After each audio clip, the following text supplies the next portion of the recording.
Hey everyone, you're listening to the official podcast of 4PlayerNetwork.com. Check us out at that address for everything you need to know about our community, monthly giveaways, and nightly live streams. You can even support us on Patreon at patreon.com/4Player. And last but not least, you can catch the live recordings of these podcasts every single Thursday night on our Twitch channel.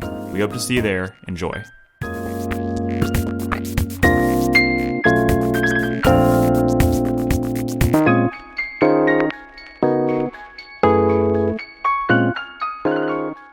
Hey everyone, welcome to 4Player Podcast. This is episode 667. This is our 2020 award show. My name is Nick Henderson. I am joined tonight by Brad Simons. Hello, go.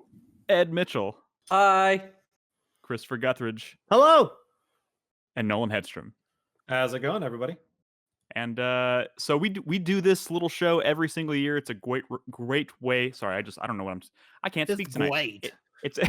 It's a great way. All over next. Start all over. Oh God. Back to square one. It's a great way to look back at the year we just had and talk about all the great games and maybe not so great games that we played. We're going to go over, I think it's like 21, 22 categories. And we're going to do it a little bit differently this year than we had in years past. So in years past, we usually do we each do a runner-up, maybe even two, and honorable mentions, and then our final choice. This year, in the interest of time and also allowing us to talk about more actual games per category, we're not doing any runner-ups. We're not doing any honorable mentions. But each one of us is picked a game, and there is no overlap across any of these categories. So each category, we're going to have five. There's overlap across winners, the categories, you know what I mean? but in each category, there's no overlap. Right, exactly. So, yeah. So each category, we'll talk about five games and why we think they represent the best, or why they're the best choice for that category. Of course, we're going to do our soundtrack of the year as we always do during the break, so stick around for that. And I also want to mention that as of this morning, the community top 10 games of 2020 is live. It's on 4playernetwork.com. Check it out. It's a pretty rock solid list, and it was put together. Yeah, it was put together from all of you guys out there who participated, submitted your full top 10 list, and we use the same point system that we used to do our year in review list to come up with that list. And it's a pretty damn fine list. So check that out. Again, it's on 4playernetwork.com.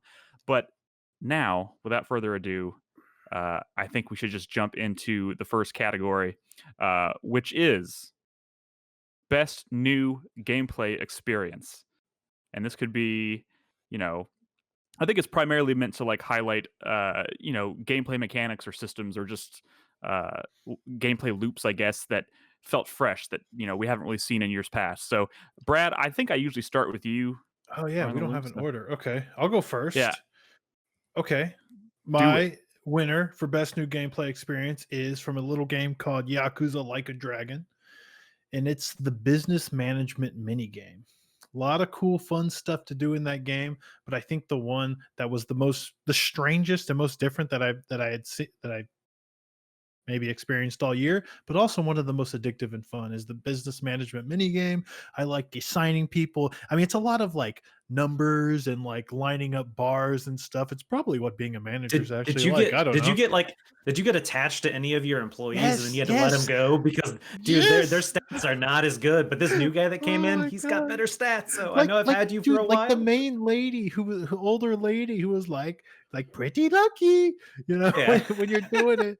She just wasn't that good, and I didn't want to let her go, so I kept paying her salary even though she wasn't actually working in any of my shop. That is a bad manager. Yeah, but it's just a cool mini game, and you have to take your employees out for drinks and to reduce their stress levels and stuff, and give them promotions and do trainings. It's just weird, but it's surprisingly fun and addictive, and I enjoyed it a lot. So I'm gonna be honest, that sounds like maybe one of the most compelling mechanic systems that's made me want to play a Yakuza game. There's every game has something weird like that, kind of, but this by far seems like the most interesting to me.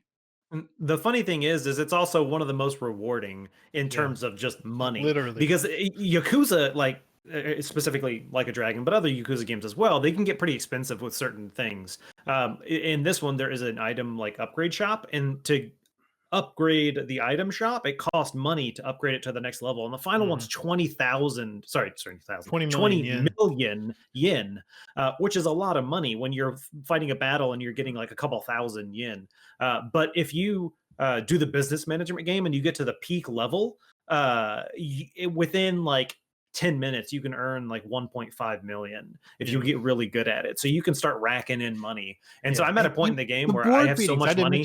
I didn't mention the board meetings, but yeah, there's like board meetings where or shareholder meetings where you have to like, pacify the shareholders through like actual like it's another rock, mini paper, game. It's a scissors, whole doing nother actual mini game. pacifier. It's cool. And the chicken is literally the best like board member person to like. What's the chicken's name again? I can't remember. Not Nugget. This one he's called I don't know. Let's move on. Who's next? Nugget was from Yakuza 5? Zero. Yakuza 0. Wait, there's an actual chicken on the board. Actual chicken, yeah. Yeah, he's an employee in Ichiban Confections. I forget the chicken's name though. Someone in chat will probably know. Yeah, of course. All right, let's move on. Nolan, what is your choice for best new gameplay experience of the year? So mine is going to be from Half-Life Alyx, and it is specifically the swish and flick aspect of it. Obviously, VR has been around for a long time, and thank you to Nish in chat who just brought up that Omelet is the chicken's name. But in Half-Life Alyx, VR's been around for a while. First person VR's been around for a while. VR games where you're shooting has been around for a while. VR games where you interact with things has been around for a while. But Half-Life Alyx just took it to another fucking level to where you're fucking writing on glass with fucking dry erase markers, and the way you pick up stuff in the world, while you can physically walk over to it and lift it with your hand, the ability to grab it and fling it towards you, it's so intuitive, and it feels so good. It's not only intuitive, but like they even contextualize it within the universe to like make it make sense. So like you're walking around like pulling like ammo to yourself and like catching it in midair. Like that is. It's the same thing with like if an enemy throws a grenade at you, you can pull it out of the air and throw it back at them before it explodes. It's so satisfying when you get those really good moments in combat. But then it can also be as satisfying because it's annoying when you fuck it up and you go to bring something towards yourself and you miss it. You forget to catch it and it goes flying past you. Yeah, I love that. Dude, it's so good. Like it is. I thought it was a brilliant take on like VR, and like I'm. Obviously, there haven't been too many VR games that have come out since, but I would not be 100% surprised if I think everyone starts doing things like that. I think Half-Life Alyx is kind of destined to become like the game that like developers kind of look at now going forward as to like how to just on a basic level how to approach first person mechanics in VR. I think it's kind of going to revolutionize that genre, I guess. But like if we did a category for like just best mechanic in general, I would have totally considered the flick, the swish and flick. All right, Crispy. Best new gameplay experience. I selected Baldur's Gate 3. Oh man. I what little bit I played, I'm really into it. I love Dungeons and Dragons 5th edition, the SRD, and this is just that, but laid out in a real-time like strategy RPG way, like the Divinity Original Sin games. And those games were already great, but they were running on a completely different like statistical engine, magic, armor, everything worked completely differently in those games than they do in D&D. But here they've done a really good job of capturing what is cool about specifically like about D&D spells, like what spells you have access to, like especially like utility spells, stuff like that, really cool. And kind of negotiating the way that like in D&D combat can be a little more fluid. Like it can go from combat to not combat, or like, the way you interact with the world is like still judged by game mechanics, and it can be a little more complicated than just like pointing and clicking and having your character walk over there. Like maybe you want to sneak, or you want to pickpocket, or like you can use something like the improvised weapon rules and just like literally pick something up and throw it, and like I think it's really cool so far. I think it's shaping up really good, and I haven't played another game like this that really scratched that D&D itch for me. Which I mean, it is D&D, so I don't know. Like, I would assume I guess I would assume like the closest thing in video game format, at least modern video game format, at this point, is what would be Divinity Original Sin 2, maybe. Yeah, I mean that is really close. It's just that like again, like I said, the way that magic works in Divinity is completely different. It just not because that more because of just like the spell set, like the type of spells that they use. I think that magic in Divinity was built with it being a video game in mind first, you know? Yeah. And that's not D&D. And So Baldur's Gate is clearly kind of going for the opposite. Baldur's Gate is the 5th edition SRD, the standard rules document for the tabletop game, just made into a video game. That's pretty cool. It is really cool. I really hope that game hits 1.0 in the coming year, because I want to dive in and I want to get sucked into that game. Thaco is your award winner. Thaco? No, it's not Thaco. I'm kidding. kidding. The exact opposite of Thaco. Don't you say that cursed name. Don't you recite the old magics to me. Ed. Yeah. What's your favorite new gameplay experience? So mine is going to be Iron Danger, which is this indie game that I played earlier this year. To refresh everyone's memory, the way the gameplay worked is you had like a timeline of half-second beats, that is what they called it, and you could forward and backwards scrub through the timeline to progress the gameplay. Oh, that game! I remember that. In combat, you're paused at all times until you do an action and you scrub forward. And so the way you could do it is pretty cool. When you play with more than one character, you could set things up so that one character would like swing their giant axe and knock an enemy back, and the other person would throw a fireball and explode the oil on the ground or whatever. And so like there's a lot of games like Desperados 3 or whatever, or Shadow Tactics, where like you spend a lot of time reloading saves if you like mess up or whatever. This doesn't really do that in the same way. You're not reloading a save. You're just scrubbing back in time inside it's like Prince of Persia gameplay window. Yeah, you don't have to reload a save in that case, unless you get like really, really screwed or whatever, which has happened. Somebody mentioned that. Sorry, just kind of building off what you said there, but like somebody mentioned that the other day, because I was still kind of struggling with Hitman a little bit, and people were like, I would kill for Hitman with like the scrubbing mechanic instead of having to like reload a save, just being able to rewind it and then immediately redo a decision. You should try Hitman Go, Nick. I should. Yeah. Oh, if you've never played it, definitely try Hitman Go. I have not. Cool. I have not played Hitman Go. Did all of the games in that series, like the Lara Croft Go? I played Lara Croft Go, and I played, what was the other one? Deus Ex. Okay, I guess I just played Lara Croft Go. I've only played one of them, apparently. Anything else you want to say about Iron Danger? Sorry, I kind of... Good game. I'll talk about it a little bit later, too. Sweet. My choice for best new gameplay experience is actually going to go to The Walking Dead Saints and Sinners. This is a pretty early release for me this year, and it's one of the highlights for me VR wise. Obviously, Half-Life Alyx was a huge standout VR title this year, but this game had a similar impact on me as Half-Life did for Nolan, mostly because it actually combat kind of behaves. First of all, it's open for exploration, so you're kind of exploring these big open environments while zombies are walking about and whatnot, but like the combat is all melee focused. I mean, you can pick up guns and stuff, but you don't find very much, and there's not very much ammo around, which is always kind of nice, especially for a survival type game. But like melee combat is where it's at in this game, and when you hit something, when you hit a zombie with a melee weapon in this game, you feel it.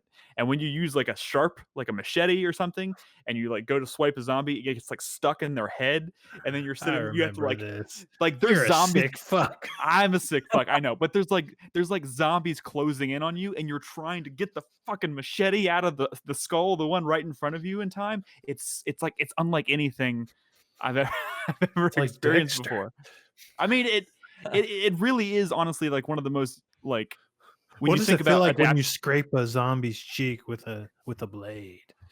Hey, bitch, don't distract me with Dexter talk. I'm serious. Like, this is one of those games where, especially if you're looking for a standout VR experience, you have to try it, because it really is unlike anything else out there. I've heard and it creates some of the most intense like combat scenarios. Like you're hunkered down in a house and there's like human dudes like holding down the house, and you're trying to decide if you want to go in and take them, but they have guns, and you're sitting here tucked behind a table with a machete, and you're like trying to decide if you want to go for it. Like it's so good. Nick, what if they made like think of like a don't say it, Nolan. Don't say it, Nolan. A Hitman style game, but VR, which I mean, we're about to get Hitman 3 VR, but like Dexter themed. So you're like picking out people who are bad, and you have to interact with them and lure them, and then you fucking stab them. I would die happy. And you could jerk off while looking at your blood slides. That's next award. I do want to mention Chris Davis's choice. Obviously, Chris Davis is here tonight. He's our silent observer here. He's acting and producer. Capacity. Job tonight. Capacity. Thank you. That's the word I was looking for. But he wanted to mention his choice was Ghost of Tsushima because of the duels and the showdowns. Which I'm sure so good. So, and I'm sure that'll come up multiple times tonight because until they didn't. When next? When did they not? They started like trying to juke you, and they would juke you 4 times or whatever, and the third time you'd be like, okay, now you're definitely doing it, and then you would mess up, and then you would be at like, you just need to be a better samurai. Oh, yeah. But like, imagine if they didn't do that, how boring it would have gotten. Yeah, I guess so. There was a certain level of mastery you had to have in order to like, and I really did not enjoy that. All right, so our next category tonight is best sequel, most improved sequel. Brad, what's your winner? My my award for best sequel goes to Wasteland 3. Wasteland 2, I tried a little bit when it first came out. Honestly, I thought it was a little dull, but this one has been a lot of fun. It has way more personality. It's a lot funnier. I think the writing is better, and this one's fully voice acted. Just all around, I think this was a better game than the last one.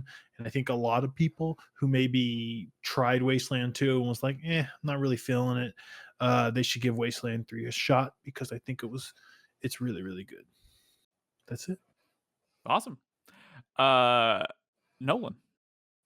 Yeah. So mine is Yakuza Like a Dragon.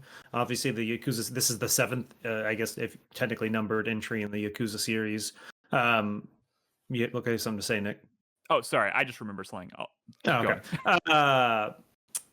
Specifically, one of the things I think, honestly, and I know a lot of people will disagree with me, and that is fine that they do, the combat. I love the turn-based RPG combat. I know it is not perfect, and yes, I do wish you could move around a little bit more in the game. But the brawler aspect of the Yakuza series was always my least favorite part of it. I kind of worked my way as quickly as I could through battle so I could get to the next like sub story or plot or whatever. Versus this one, I love it. It's fantastic. I love the kind of wacky, goofy things that happen during combat. For Yakuza as a game, I think anybody on the outside looking in thinks it's a lot more serious than it is. It's always been kind of a goofy game, and this just takes it up to 11, and it's so good. Would you say this game is wackier than most Yakuza games? Yes. By an order of magnitude? The reason I'd say yes is because of Ichiban, the main character, but I'll talk about him later. Alrighty. Crispy, what was your choice for best sequel? My best, most improved sequel was Risk of Rain 2.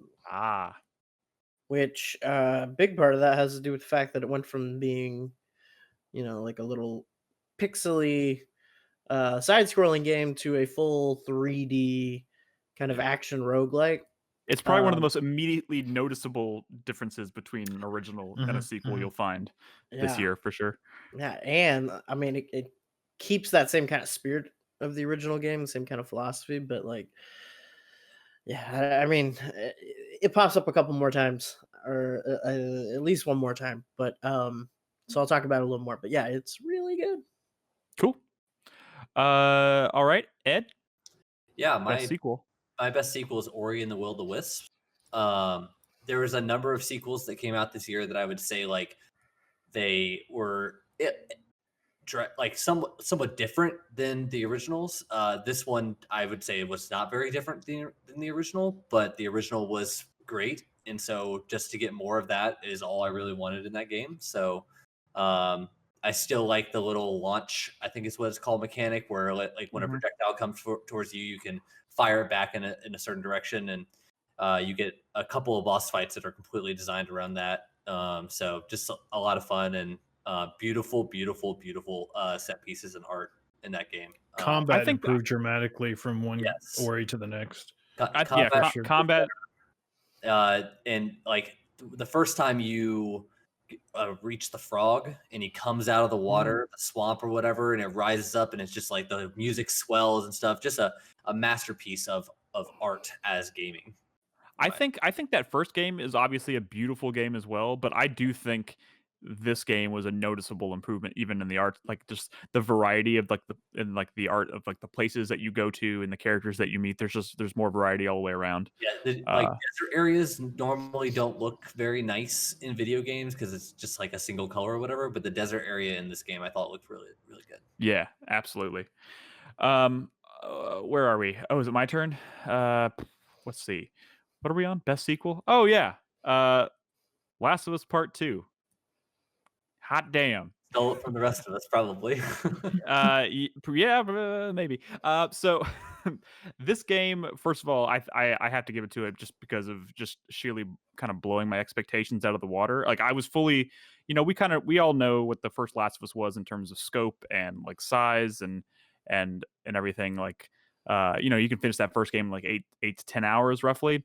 And this is one of the best, like, I took time off when this game came out and decided I was going to play through it over that like long 4-day weekend. But I thought I was going to kind of like finish the game halfway through the weekend and just kind of be like, oh, sad panda for the rest of the weekend. I finished that game at like 11:45 p.m. on my last night of that 4-day weekend, and I had been playing it almost nonstop. First playthrough was like 32, 33 hours, something like that.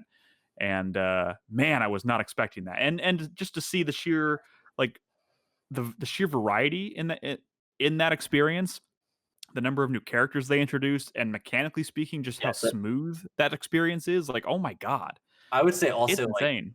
Like the mechanical approach to combat, how it shifts, if you know what I mean, from the first in the second half of the game. And a lot of that stems from you end up in a lot more scenarios, or actually, if I remember correctly, this is the first time you end up in scenarios where you have human and non-human enemies. I think there might have been like maybe one or two instances in the first game, but they were like set pieces. Yeah, that was not a common thing. Yeah, that was a set piece, if anything, in the first game. And that this was one, just a common occurrence. Yeah. And being able to turn against each other and stuff like that was very satisfying. Yeah. So, and this again, not going to be the last time this game comes up tonight. I promise you that. But man, as far as like sequels go, it kind of blew my expectations out of the water. And Chris Davis's choice tonight was Doom Eternal. Controversial pick.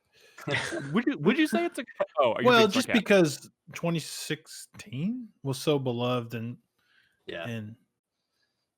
this is also a game that is much bigger in scope than that first game. I would say maybe not by the same degree as like The Last of Us, but like I remember thinking, God, this game is long, and maybe that says something about my enjoyment of the game. But again, this game will come up a few times tonight. But yeah, and also that's a game I didn't see come up a ton. Like I also want to kind of segue into the thing I made that face bet earlier, Nolan. That the realization I had is for the community top 10, we also had people nominate games and characters and whatnot for these award categories, and I forgot to do it for the first category, but I wanted to mention the winners. And of course, this is not nearly as cut and dry as like a top 10 list per se, but people were able to nominate games. So that first category, best new gameplay experience, the one that had the most nominations from the community was actually Half-Life Alyx, which I thought was interesting because that game is not very accessible. It's a VR exclusive. You have to, you have to have community members, I guess. You have to have a rig that can run it. But not only did it win this category from the community, it also made it into the top 10 list. So I think that says something about the quality. Pretty much everybody in our community who played that game loved it. And the winner for the best sequel in the community was The Last of Us Part 2. by a pretty hefty margin. Although Neo 2 was closing in on. So there's okay. But next Award category. number 3. Wait, what?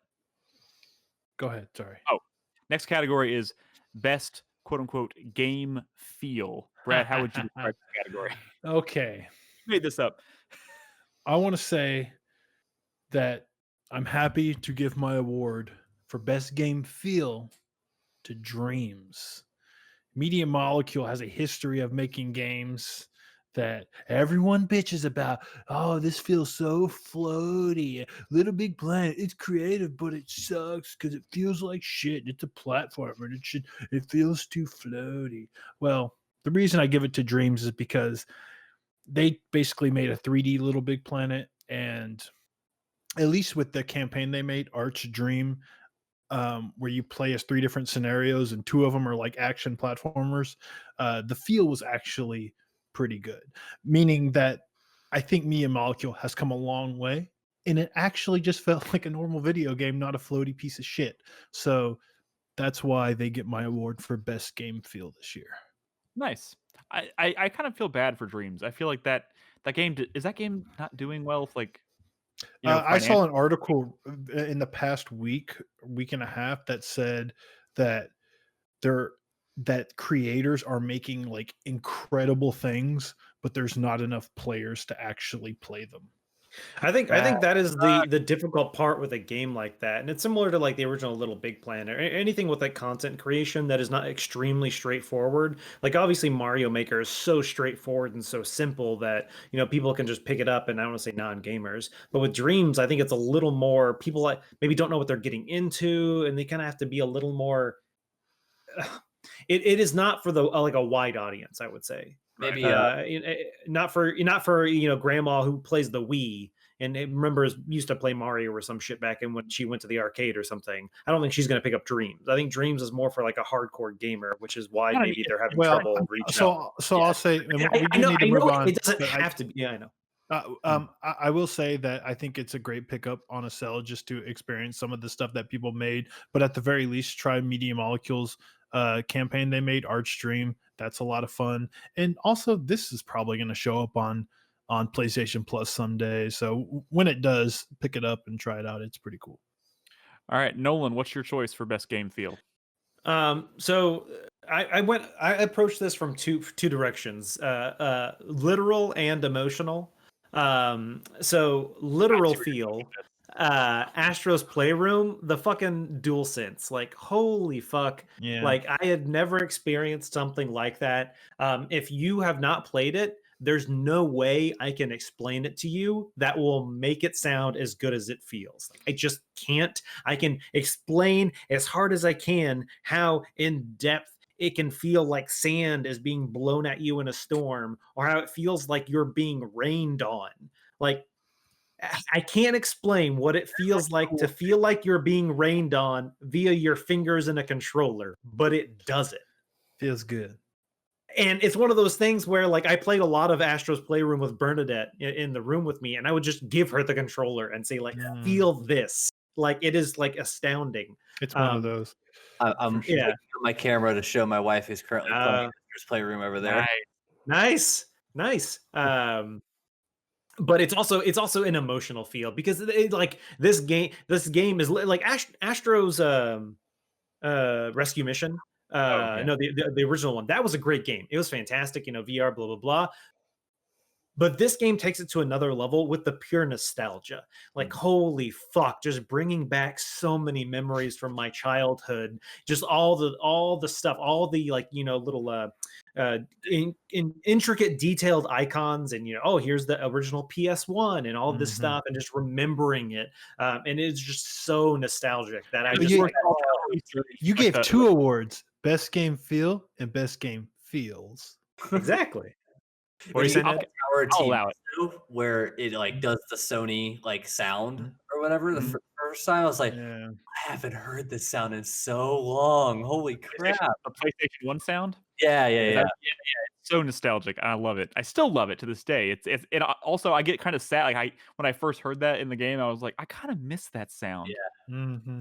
Well, that was if you remember, and I don't know if, and I know we're going off topic, and I'll go really quick as fast as I can. The PS4 has themes, and one of my favorite themes was the classic like OG PlayStation theme. I loved having that on my PS4. Is the PS5 ever going to have themes? No themes Really? because PS5 doesn't every have icon is a filters. full screen thing. Yeah, I guess that's true. I think they might find a Yeah. way to Well, incorporate. in an overhaul and a redesign, but that's Yeah. might Yeah. actually happen. so. I'm gonna miss those themes. Yeah. Anyway. Yeah.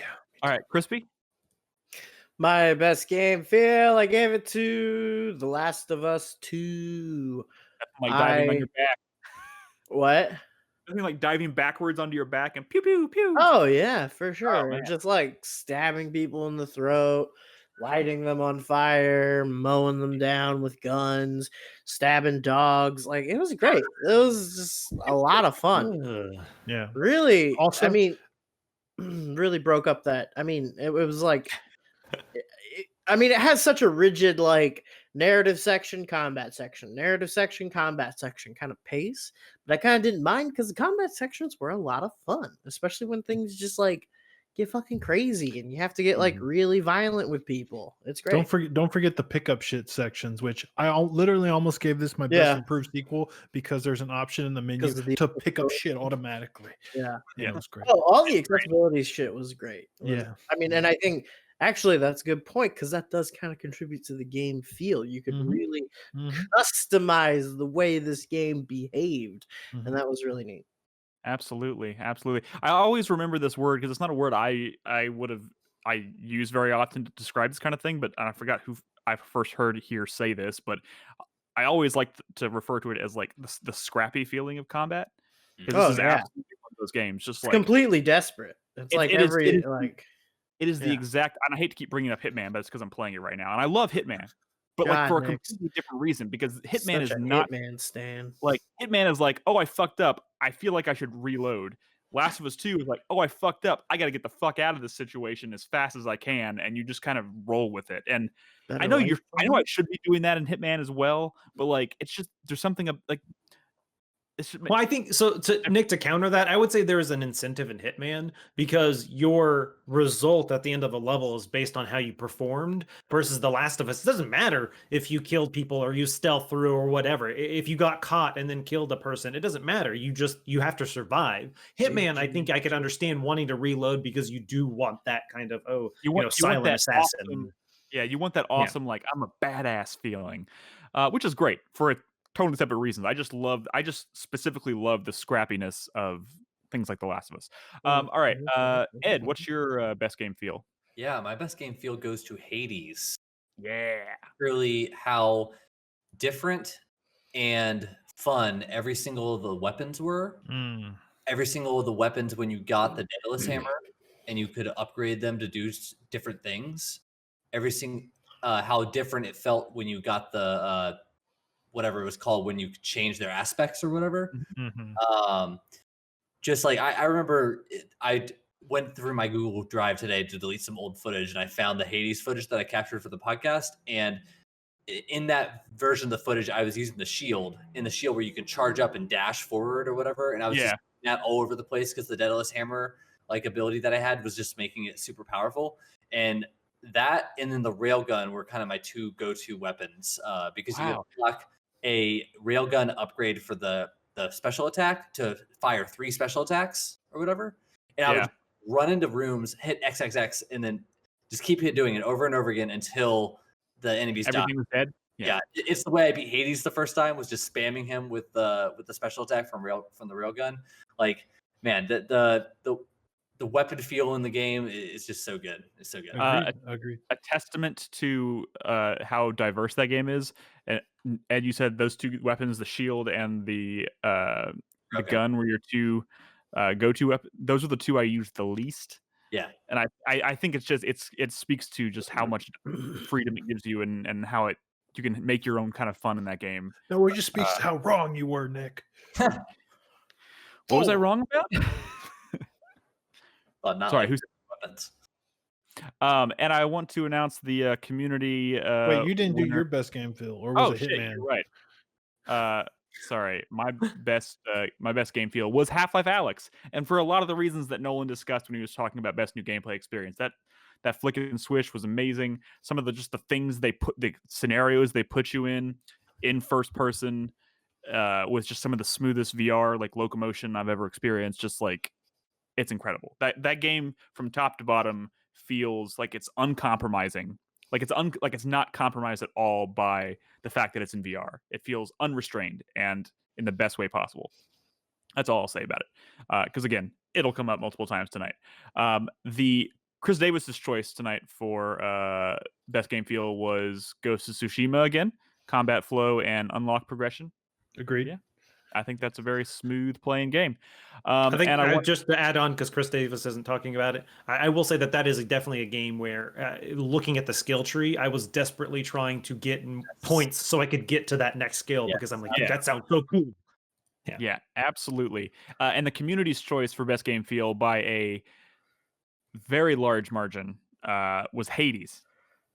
And I think Ed's got that covered. I think we all agree who played that game. It's a tight experience for sure. Speaking and our of, are you segueing? just go, Nick. Sorry, I love ruining your segues. Our last category of this segment is going to be most addictive game of the year. This was close for me because there was a lot of games that I found really addictive this year, but I can only say one, and I'm going to choose Hades. I think it's my most played game of the year, and for good reason.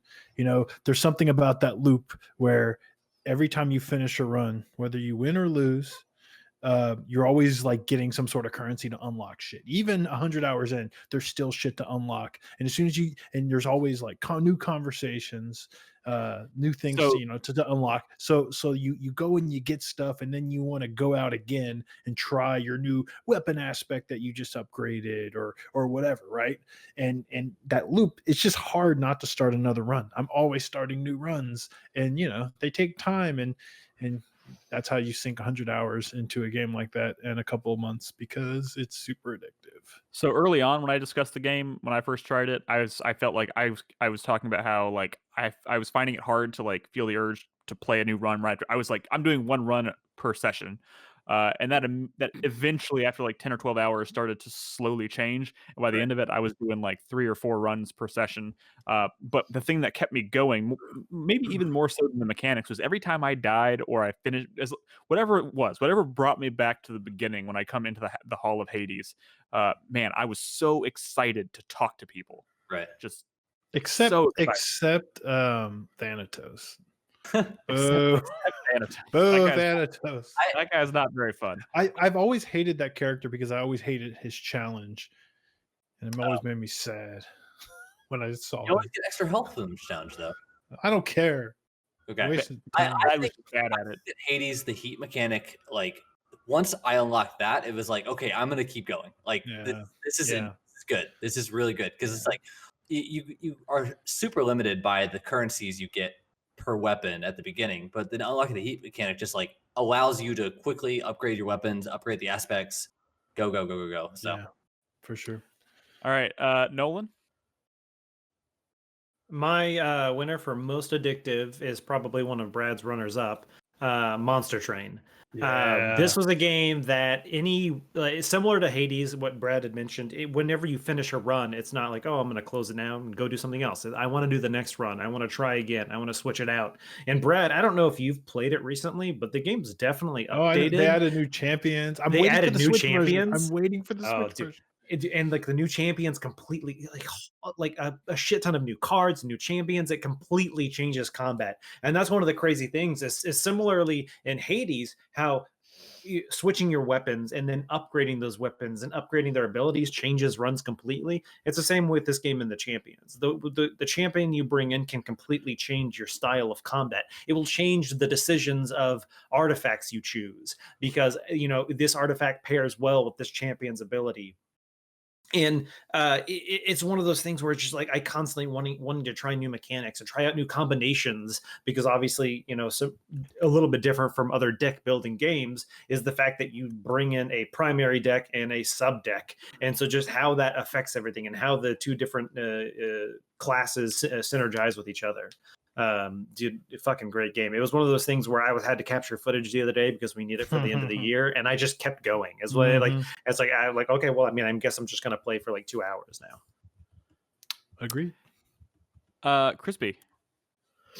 My most addictive I picked Risk of Rain 2. And I don't necessarily mean this entirely complimentary. Because addictive. Well, this game was really cool and it's really fun. My group of friends that I played games with most of the time during quarantine, though, like got way too into it.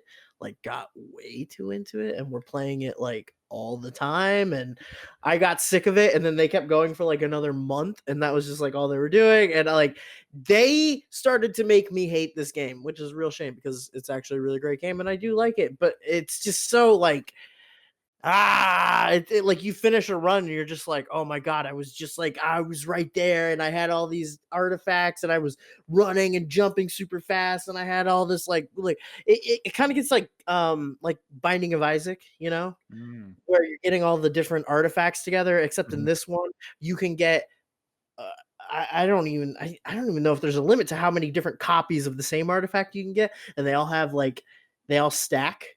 So you can get some like really crazy like game breaking things going on, and it's really fun. And when you're done, you're kind of like, oh, I want to try that again. But like playing around of that game, it's like an hour. Like if it's like a roguelike that takes like an hour to do like a single loop, and by the time you're coming out of it and going back into it, it's fucking exhausting. It's draining. Like no, I should change this category to most addictive / exhausting. I bought it, played 5 minutes of the game, and I was exhausted after 5 minutes. Is it just nonstop shit coming at you the entire time? Oh, well, yeah, because the whole thing of it is that like as time passes, the difficulty gets harder. There's a little meter at the top that's just constantly going up. So the longer you're taking to get through your run, the harder things are getting. And that carries over between the different stages as you clear them. So it's like, you're like, oh, okay, I got to finish the first stage within like 6 minutes, because if I don't, then I'm on track for like a real suck sandwich, And yeah, it's just like eventually it gets to the point where it's like enemies that were kind of like big deal boss enemies a few stages ago are now the mobs that they're just spawning around you infinitely. Like, it's fucked up, man. It's a fucked up game.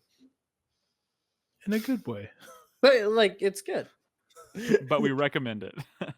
All right, Ed, what is your winner for most addictive? Yeah, here's the one of the first controversial picks. Among Us is my... How dare you? Is my most addictive game of 2020 that came out in 2018. I believe it. I have played a lot of Among Us. My friends play it all the time. We started this year in quarantine playing a lot of Tabletop Simulator and stuff like that, but Among Us has pretty much taken over. I think it's important to mention right now, because a lot of people listening to this might be going, "What the fuck?" Because obviously Among Us, not a 2020 game, but no one's going, what the fuck? We're just pointing it out for some people in case they are. We're allowing it because this game kind of really entered like the 2020, what do you call it? Like the 2020 like zeitgeist, because of just, it became a cultural phenomenon this year. Like nobody really cared about it or played or talked about it when it came out in 2017. This year really is when it exploded. You can't talk, as Brad put it, you can't talk about this year without talking about Among Us.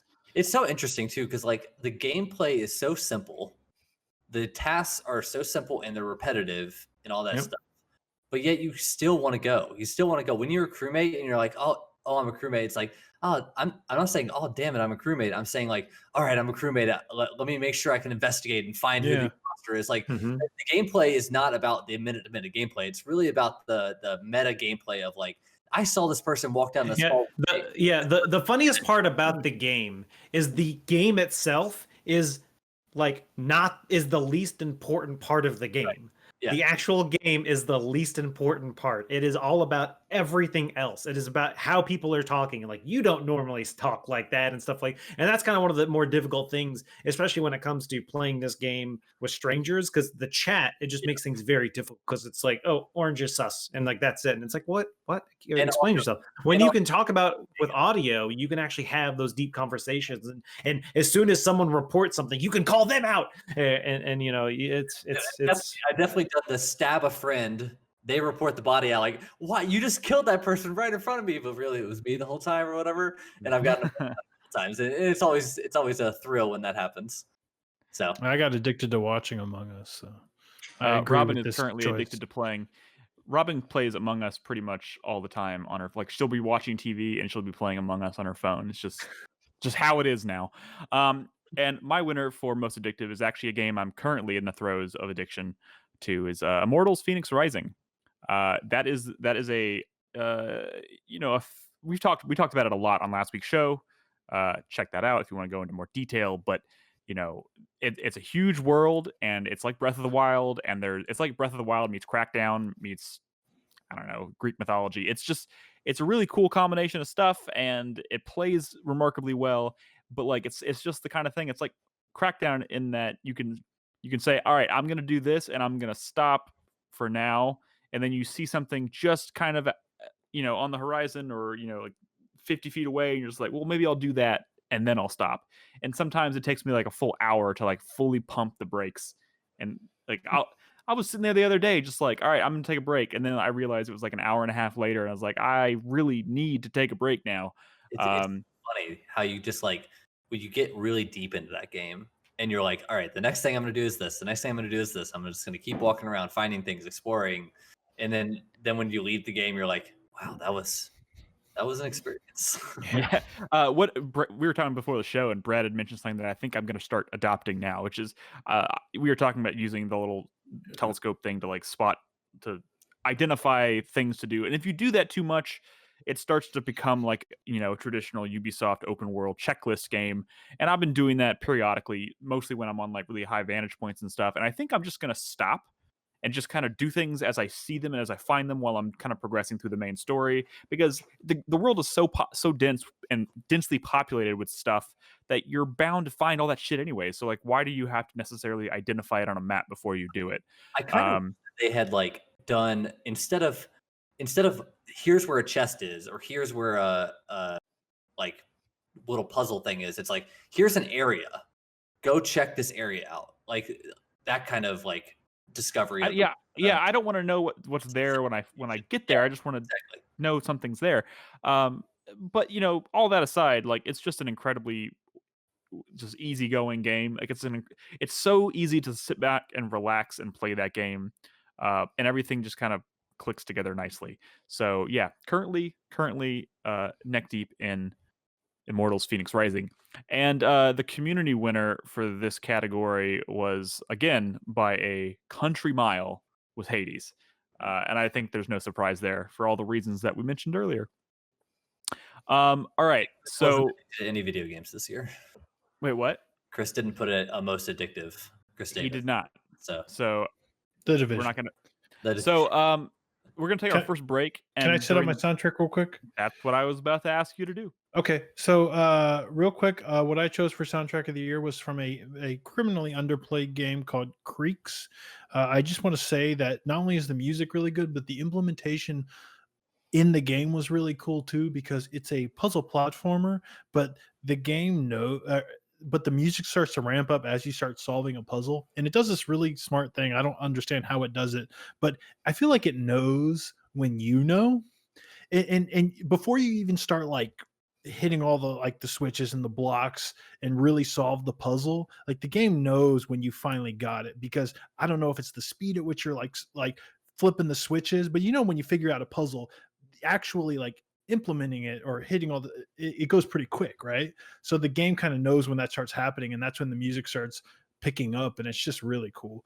Yeah, I would add, Brad, that if our biggest regret category had runners up, Creeks is definitely one I regret not playing. So here it is. Is there a title for this track that that you want to mention? I think this is called Attic. All right, cool. So we're gonna take a quick break. When we come back, we'll do a few more categories. So don't go anywhere.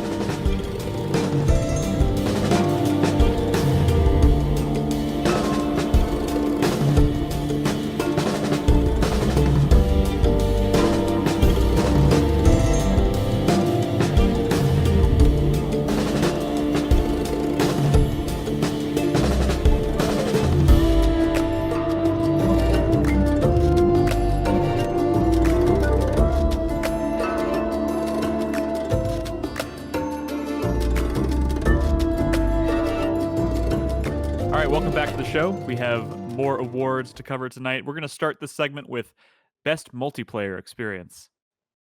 Pretty Brad? simple for me because a lot of my other choices are games that other people are mentioning. That lets me mention Sackboy, a game that's also criminally underplayed. I played this co-op with my wife, and it was a very, very fun time. Nice, Ed.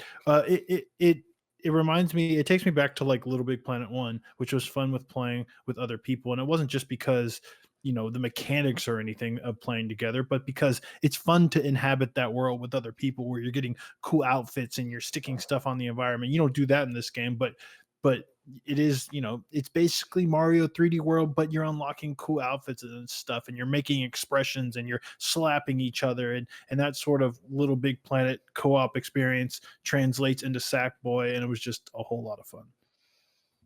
Awesome. I do want to try that at some point. Nolan. Best multiplayer. My best multiplayer experience, 2020. Fall Guys.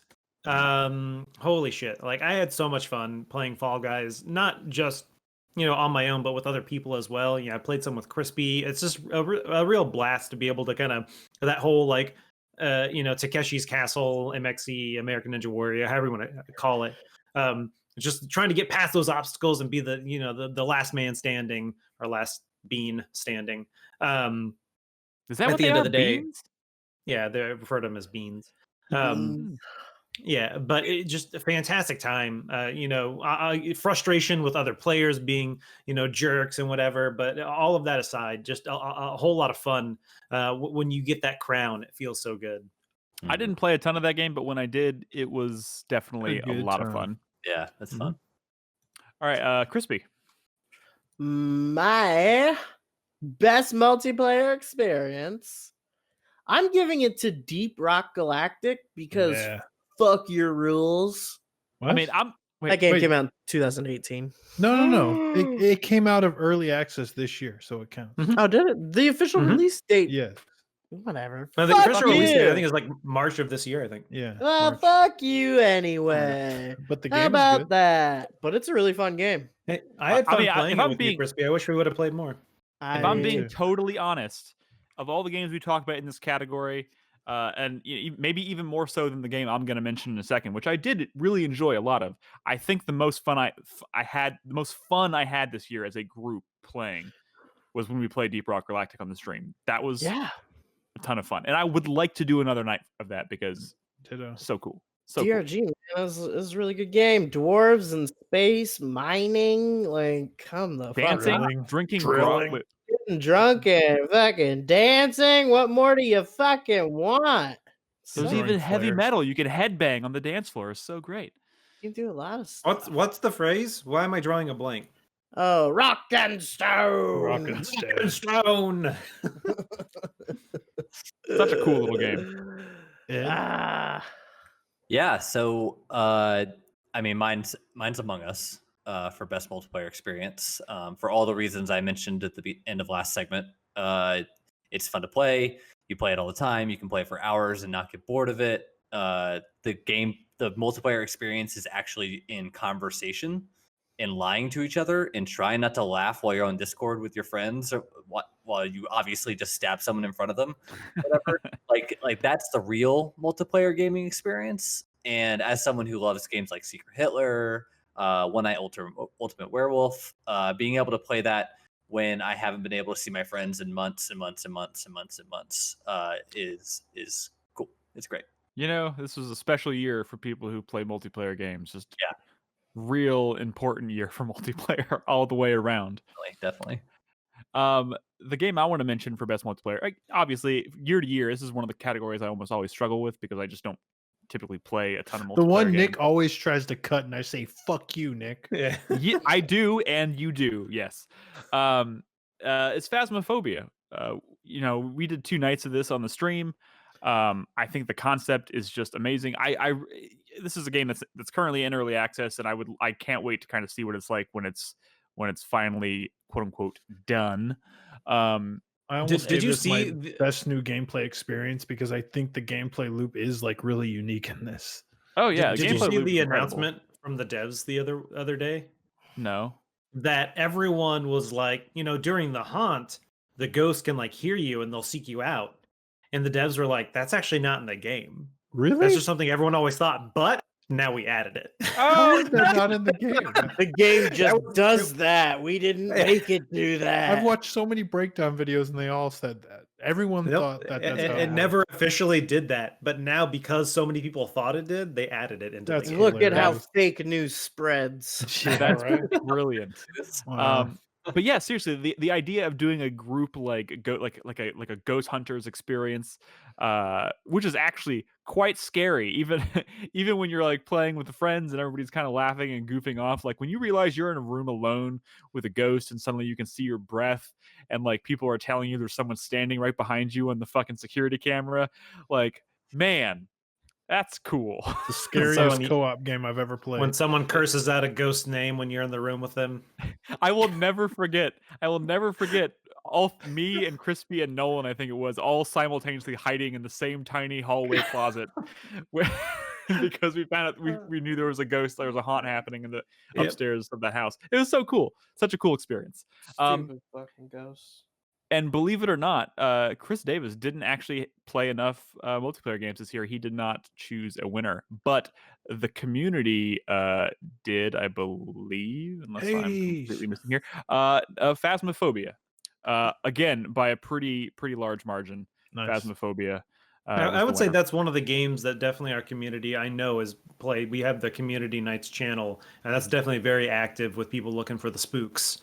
Wanting to play the spookies. So yeah. Again, another game kind of like Deep Rock Galactic that I would love to see us do some more nights of on the stream in the future, especially as they continue to update it. All right, our next category is going to be Best Comfort Food. I think this is pretty self-explanatory, right? Yes. A game that makes you feel nice because it's familiar. It's nice.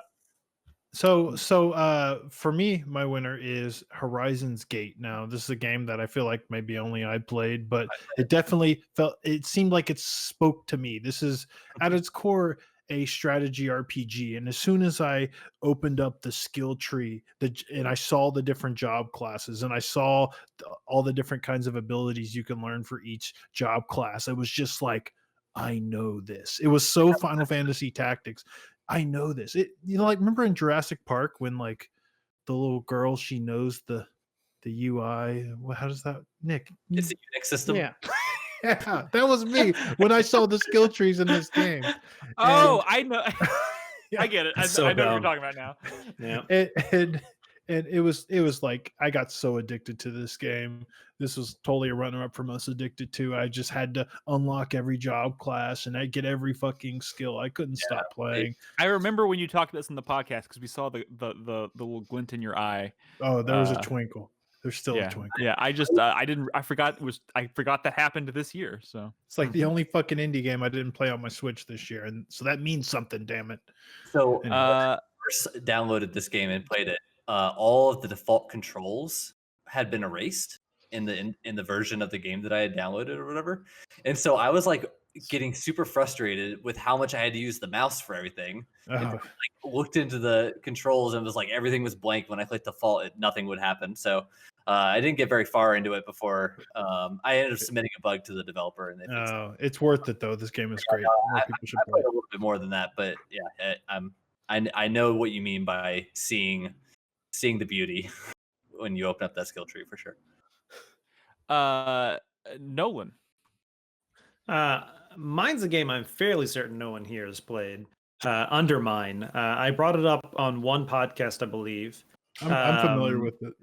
Yeah, I know you're familiar with it. I mean, I've talked about it. I don't think anybody here played it, which is fine. I don't think it's everyone's cup of tea. But it's definitely a game I enjoyed in the sense that it has a similar to Binding of Isaac feel, and that you are digging down or going down, and it is not roguelike in the sense like Isaac. There's a lot more progression involved. I would compare it almost a little more to something like maybe like a Rogue Legacy, that is definitely a roguelite, in which you were doing runs in this, dungeon crawler type scenario, constantly upgrading your gear and getting new abilities and finding new, randomized artifacts and items along the way that might help you progress. It's definitely a game where I want to say I could turn off my brain, but it's one of those things where I could just start playing it and just keep going and going and going until I die. And of course, dying isn't the end of the world. You keep a bunch of money, you buy some upgrades, and you just go again. And it's definitely one that I just like. I felt like I could get lost playing it. Is it on Switch? I don't know. Okay. Crispy. What? Best Is it my turn food. again? Comfort food. I just yell my name. What? Why does this say nuts? Somebody's editing my document. I put Hades. Now You it's didn't put Hades nuts, And I think Brad doesn't like that. Did you write that, Brad? No. I think Nolan's been trolling everyone's Hades answer. Hades, Because he doesn't love it as much as nuts. us I or get something. it. Hades nuts. Hades nuts. Oh, I get it. Worst joke of 2020. What a funny Crispy's all- lampoon. I have egg on my face. Boy. Hades. Hades is a fun game if you guys didn't know that. And it was definitely the game that I most like, after at the end of the work week, I've got all this time to myself. I want to play a video game. I just want to like shut myself in my room, put on a big comfy coat and like watch some TV and play a video game and just like not think about anything. For me, Sure. that was Hades. For sure. Yeah. That was the one that was just like fucking jump into it again. Just like here we are again. Like, yeah, that game, delightful. So good. Chef's kiss. Definition of chef's kiss. Mm. Ed, I like your answer here, Ed. Yeah, I kind of had my runner-up for lack of, since we're not allowed to say that, is Xenoblade Chronicles Definitive Edition. How dare you, Ed? You can't do this. You're breaking the rules. Well, my number Boo one, this man. my number one, Super Mario 3D All Stars. Oh, yeah. Like going into that game again and playing through all three of those games for the You played through all three? Yeah, I did. Ed's a machine. And man, it's just like I know Super Mario 64 like the back of my hand. I played through Sunshine a number of times. I've only played through Galaxy once, but it was still like somewhat familiar and it felt good to play those games again. So like, great games. I'm hoping that they do the idea of DLC for Super Mario Galaxy 2. Oh, right? I was thinking I hope they end up doing the same kind of thing for Zelda because Zelda Wind one. Waker, Twilight Princess, and Ocarina of Time on the Switch on a single cartridge would be incredible. Yeah. Majora's Mask too. And Majora's Mask, yeah, of course. I don't if they can manage it. And my choice for best comfort food was actually Final Fantasy VII Remake. I know this is actually kind of nothing like the original game, but at the same time, it was also it was weird. It was kind of like familiar and new in equal measure. It was revisiting old friends. I mean, it definitely was that feeling of like, oh, like I remember, that's not a name I've heard in a long time. Obviously, I have, but that game, like, kind of re-experiencing it, yeah. And the music was beautiful, and it just hit me right in the nostalgia, and like seeing them kind of recreate all these locations and events and characters and stuff. Even though literally it all took place in Midgar, and I struggled with that idea for a long time, just because Midgar, historically speaking, not my favorite part of Final Fantasy VII. So the idea of spending an entire like 30 to 40 hour game in that place was not ideal to me. But like still, they made it exciting, and they made it. There's some really beautiful. It's a beautiful fucking game, and it made me feel really just comfortable. I knew that when I started that game that the most important thing for me to see while playing that game is when the plate fell and seeing the cinematic of that happening. Spoilers. And watching that, like having just recently played Final Fantasy VII for the first time, like earlier this year, right?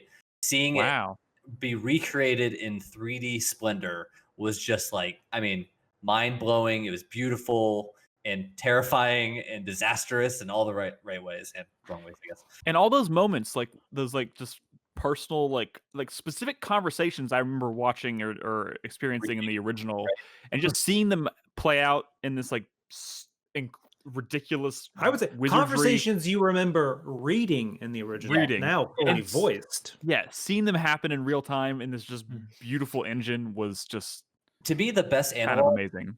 The best analog for it is reading like manga or reading comic books or reading books, and then seeing the show and seeing how faithful the recreation of the original can be or whatever. Yeah. Like that kind of analog just makes me just, it hits you in all the right places. Exactly.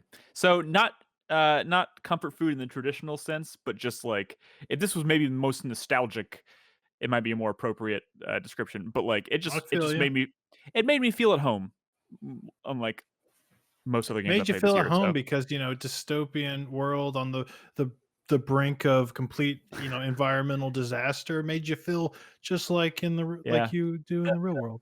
Precisely. You nailed it, Brad. And let me see if Chris Davis had a winner for this category. He says Project Wingman. Ace Combat fans made a really good Ace Combat game. Makes sense. It absolutely does. Not surprising if you heard him talk about it on the show. Very, very excited to play that game. All right. Our next category is actually kind of what about the community? So this was actually kind of a weird category.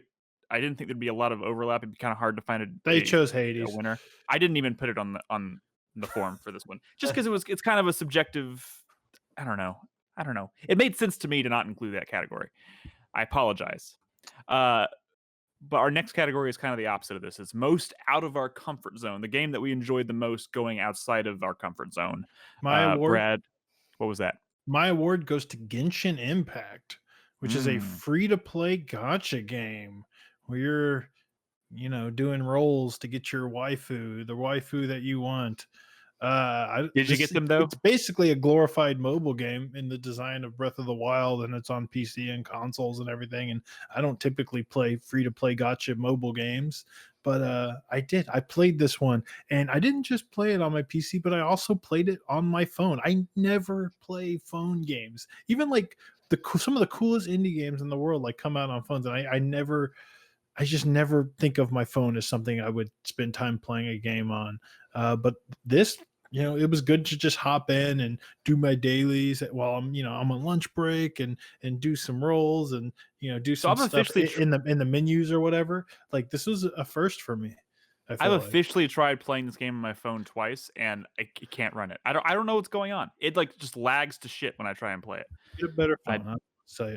I have a Google Pixel 3. It's a stellar phone for like everything else, but it apparently does not like Genshin Impact. Well, maybe it's not good at everything. So that's my choice. Genshin Impact. I got a bunch of airplane children. I finally got another 5-star, and it's a dude. There's so many like busty, sexy ladies, and I've gotten none of them. So whatever.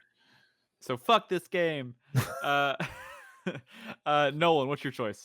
My winner for most out of comfort zone is going to be Animal Crossing New Horizons. I thought you were an Animal Crossing guy. I'd never played Animal Crossing before this. Maybe you're thinking of me. One. Maybe. Yeah, Brad is definitely an Animal Crossing guy. I had never played one before, and while I want to like that style of game and I do enjoy it, I just don't think I like the mechanics side of it more than I like the island design. And I have no I don't know the best word to say here. I have nothing. I don't feel bad saying that 90% of the design of our island was Bernadette. Don't get me wrong. We had a discussion early on about what we wanted our island to look like and how we would do house placement and where we would move things. But then once, I helped lay out. I did the engineering of the island, and then Bernadette did all the decorations and all of the other things and made everything look nice. But that in and of And itself that, is cool. Like that kind of like no, I definitely like that concept, but I dynamic. think this was definitely a game that I think it was just maybe the time when it came out. It was a good time for me to play it, but then I kind of quickly put it down, and I haven't played it since. I think There have this been is one of updates for those. like holidays and stuff, and I'm sure some people are still playing it. But I don't want to say I don't know if another one comes out if I'm going to play it. I don't know. I do think this is probably one of the most important games of the year because of the pandemic and like just like how chill and how unstressful it is and how upbeat and happy it is. Unstressful, my ass. Yeah, it can be pretty stressful.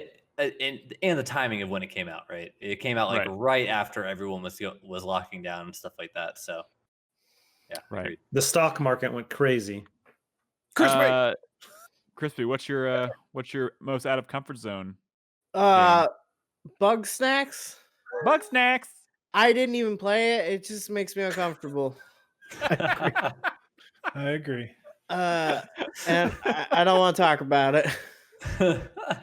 All right, I'll accept it. I think we all know what you're talking about. It's the body horror, isn't it? I mean, it's just the whole thing. I don't like how like the theme song became like a meme, and I was just like I feel like I was there for that press conference, and I don't remember it, and everyone just got like hypnotized by it.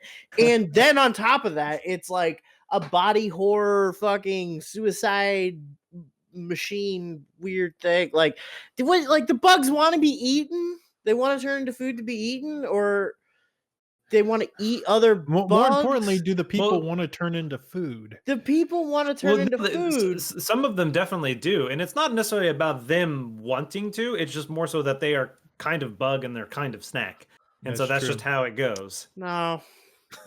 Also, the song is good, Crispy. It's not just a I don't know, but I like, okay, fine. It's a good song, but like, no, it sounds like, I don't know. It sounds like it's become like a fucking cult sermon now. Like I don't like Bug Snacks. I just don't like it. I want to talk about it. Don't come up and talk to me about Bug Snacks. I want to hear it. All right, deal. I won't. Okay, Ed. Yeah, so I'm about to spin a tale. Okay, so when Hyrule Warriors Definitive Edition came out on the Switch, I bought it. I played through one level. I immediately removed it from my Switch and went on and played a completely different game. Hyrule Warriors Age of Calamity, however, I played through the completion, and I don't think I 100%ed it, but I got like a lot. I played a lot of it, like 40 hours of it or something like that. I'm going to talk about the cast of characters a little bit later as a small spoiler, but this Who's game your is go-to, just real quick. Impa, Link, and one other guy that I'll talk about later. I guess maybe I don't remember. But yeah, so like the game is not really my thing. I don't really like Dynasty Warriors games. I think they're really repetitive, and this game is very repetitive. But there's something about like the story injection, and along with a little bit of nostalgia in there, the hot story injection, the songs and the soundtrack being so reminiscent of Breath of the Wild, just like it hit all the right notes to me. So it's amazing what Zelda can do. Even I know out of comfort zone, but it was still a lot of fun. Cool. Yeah. My choice for most out of comfort zone is Hades. I don't play roguelikes pretty much at all. I try, and I just like they lose me like really quickly. And I even kind of struggled at the beginning of playing Hades. I didn't really get it. It turns out what I really needed, and I think mechanically speaking, this game is utterly brilliant now that I've played like 60, 65 hours or something of it. But what really got me going was that hot story injection, like talking to all these characters. We know, and we will talk about it, Nick. Is this your first roguelike? Yes, my first roguelike that I've ever stuck with. I've tried many, and they've. What about that one world in God of War that you unlock towards the end of that game that's different every time you go in? I didn't play much of that. I didn't like that. You do hate roguelike. Fuck you. I kind of do. I don't even think I like roguelikes now. Like if you just gave here, you should try this roguelike. I think I'd probably bounce off it pretty quickly. There is something magical about Hades, and we'll Fair get enough. to that in Fair these enough. other categories. And Chris Davis would like me to read his choice, which is nothing. I was in quarantine from a deadly virus for 9 months. I needed comfort food. I'll give it to him. I'll allow it. 9 months. That's it. Pretty sure I'm still in We're- quarantine. Yeah. Yeah. The community? Let's see. Did I have a winner for community? I don't remember. Hold on. Sorry. Oh, you probably didn't do this one either, right? Yeah, these felt kind of subjective to me. I didn't really put them on. Okay. The Well, doc. let's I move on, apologize. dog. Our last category for this segment. See, this is good. We're moving at a brisk pace. This is nice. Best game nobody played. Okay. So I had to pick a game. This was tough for me because usually there's games that like I know like no one played, but by talking about it, eventually like people in the community will pick it up. Like, I know a few people who played like Horizon's Gate or stuff like that, right? This was a game that I played. Honestly, I think is amazing, and I don't think I convinced anybody to play it, and I still don't know anybody who's played it. But it's I'm called Googling it right now because I don't know what it is. it's called Yeah, Hunt that's Down. what I'm It's doing called too. Hunt Down. It is a side-scrolling action game that is like A+ across the board as far as like sound, visuals, feedback, music, level design, enemy design, boss design. It's just super fucking quality, and it doesn't have a great name. Hunt Down is a bad name, especially when a game called Hunt Showdown is a thing, what I thought and that's it was. kind of popular. This is not that. It's just a game called Hunt Down, and I feel like if this was like some sort of Summer of Arcade game, 5 years ago, it would have been huge, right? But now we're in a world where there's dozens of pixel games and games with cool sprite work and little side-scrolling games that this one just passed everyone by. But I'm telling you, it's fucking cool. It's got it's like the Warriors style like action game where each area you're going through different levels and fighting bosses that are very themed with like crazy themes. Like there was a hockey team gang that I had to fight in one area, and now I'm on like the greasers biker gangs area, and it's just a really cool fun game that's just like I think A tier at what it does. And all I can say is watch a trailer. It's called Hunt Down. You probably haven't played it, but you probably should. It's really cool. Sweet. Nolan. My winner for best game noted played is the Red Lantern. This was the game about a woman who decides she wants to essentially make a dog sled team and go across cross country kind of to like a house. That's essentially the whole plot of the game. And it is a little roguelite in that you are starting from point A and you go into point B, kind of survival. It's all about resources, managing that. You have to feed yourself, you have to feed your dogs. If you die, game over. If your dogs run out of stamina, game over. But the interesting take on it is when you die, you don't die. It's you kind of like wake up from a dream you had, as if you had gone off and, oh, I didn't bring enough food. I now know I need to bring food, kind of stuff like that. And that's how they get away with the dogs don't actually die. That it was all a dream. But the whole point is kind of getting towards the end. And one of the unique things about this game is there are, I want to say like maybe 9 different dogs. And when the game starts, you choose them based on their kind of personalities, and depending on which dogs you bring, that changes how it goes. Dogs interact with things differently. One of the dogs that you could bring is like afraid of like elk, and so you can't hunt the elk because the dog will like freak out and try and run away, which like fucks up you're trying to. So it's all about knowing which ones to bring. It's like, well, I can't hunt elk, but I can help hunt like moose or stuff like that, and kind of learning that as the game goes on. Really good kind of atmosphere to it. Sweet. Elk are scary. Crispy.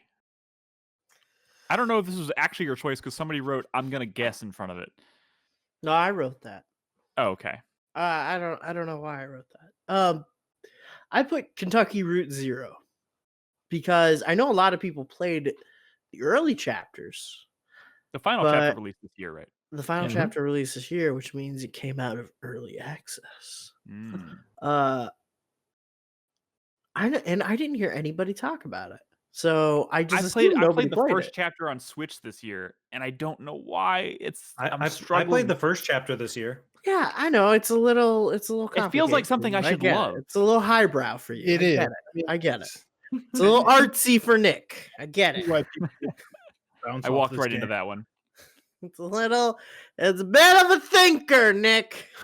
Well, then it's kind of a mood It's game very much for sure. like a And tone if you're poem. if you're like, not there for that, then it could just be very wordy and it's easy to bounce off of. But yeah, I played a for fair sure. amount, and you're For right. sure. I didn't get to Act 5, so I think watching a speed run of this game would be pretty miserable. What are you talking about? Carlos's speedrun of Gone Home is brilliant. No, but yeah, you're right. But yeah, I think Kentucky Route Zero is fantastic, and I think people need to just suck it up, go back, check it out. There's something there. I think some of you will like it. I don't know. It's a good game. Fuck you. I'm not like that. I have to explain myself to you people. You know, I love almost everything about the presentation of this game. I think I was struggling mostly in terms of just. I mean, the thing is, I feel like I should just get it. I feel like it should click with me. I love weird, fucked up shit like this. You might be too And that's pro-capitalism to understand Yeah. Kentucky Route Zero. Yeah, Love you're a little capitalism, you're a that's what little it is. too liberal for this game, I think. Oh shit. Well, that explains a lot. Yeah. Somebody's like, we should do Kentucky Route. Oh, that's Chris Davis says we could do Kentucky Route Zero For the revival revival. plot. Okay. Yeah, then I'll play it. Yeah, let's it's revive it from when it came out 4 years ago. Any excuse I could find. I guess it was more than that now. Jeez. All right, Ed. What's your choice? So another indie game that I played that I thought was really, really good. Best game nobody played was Wildfire. This is that like elemental control game that I brought up that kind of reminded me a lot of Mark of the Ninja. Where you were trying to talk about how the flames propagate the entire time, but you were like, I swear to God, it happens in this footage, but it never came. It was really bad footage to explain the mechanics of the game, but the fire is really looks really cool and it like spreads very easily and so yeah, I mean I think it's a great game that everyone should play. Hey, pro real tip: quick, if you're trying to find this game, don't just Google Wildfire. Put video game. Also, don't Google the game I'm about to ask Ed about. Ed, that game Pedestrian, that puzzle game, that came out in 2020, right? It did, yeah. Okay, that was one that I was like, man, maybe I should try to squeeze this in. I hear it's really cool. Yeah, it was fun. Still have time. My winner for best game nobody played is Desperados 3. This game is straight up fucking brilliant. Oh my God. It's hard as balls, but it has some amazing like Western atmosphere, great voice acting, a really fun, like a pretty straightforward, like simple story, but like really cool characters to follow, and just some of the most rewarding mechanics I played with all year long. Again, another game this also could have been an out of comfort zone type of experience for me because I just historically speaking haven't really spent much time playing these like it's basically a Hitman RTS. Yeah. I don't play a lot of RTS in general, and but man, the mechanics they came up with as to how you interact and like move through these really cool environments and but like with this like coat of paint that's like Western on it is just it's so cool. It's so cool. It's kind of hard to explain. It's just unfortunate it's about cowboys. It'd be so much cooler if it was like samurai or something. You bitch. The cowboys thing is like one of the, I would say, obviously I'm a huge. I was kidding. I know. But like, I love Red Dead Redemption. This might be like maybe like my second favorite like Western game I've ever played. Nick. Gun was dope. I didn't like Gun. Really? I didn't really like Gun. Oh, I did play I did like Call of War, specifically Call of War as Gunslinger. What did Chris Davis say for this? Chris Davis for best game nobody played is actually he was in line with the community vote for best game nobody played, which is kind of an oxymoron because we're talking about what was the winner for the best game nobody played, but a lot of people voted for it.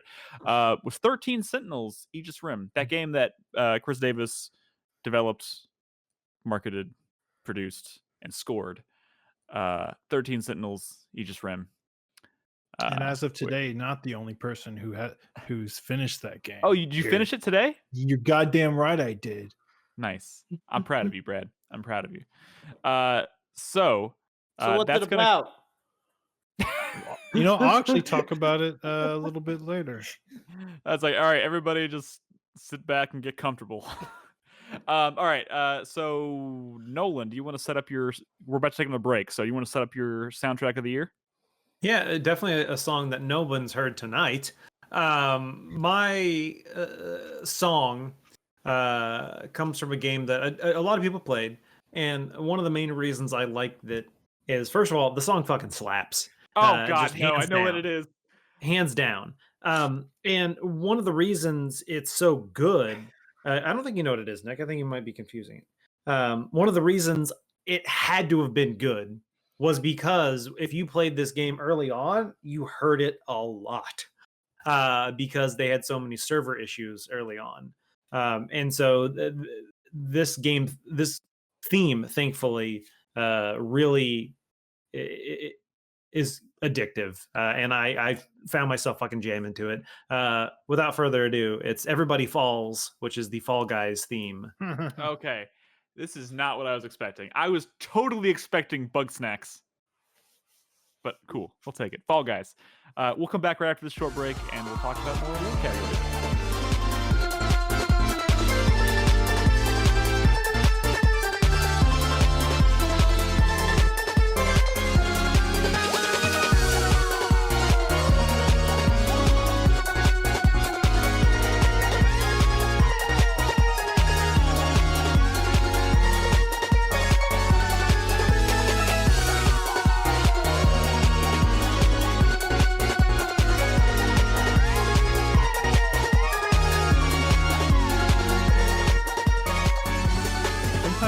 Is the song over? After the clap, like, all right, let's go. Wait, did they hear us talking about Big Black Dicks? Well, about your newfound love of Big Black Dicks? I'm telling you, it's not a new IP for Nick. It's like more of a comfort food. How could it be?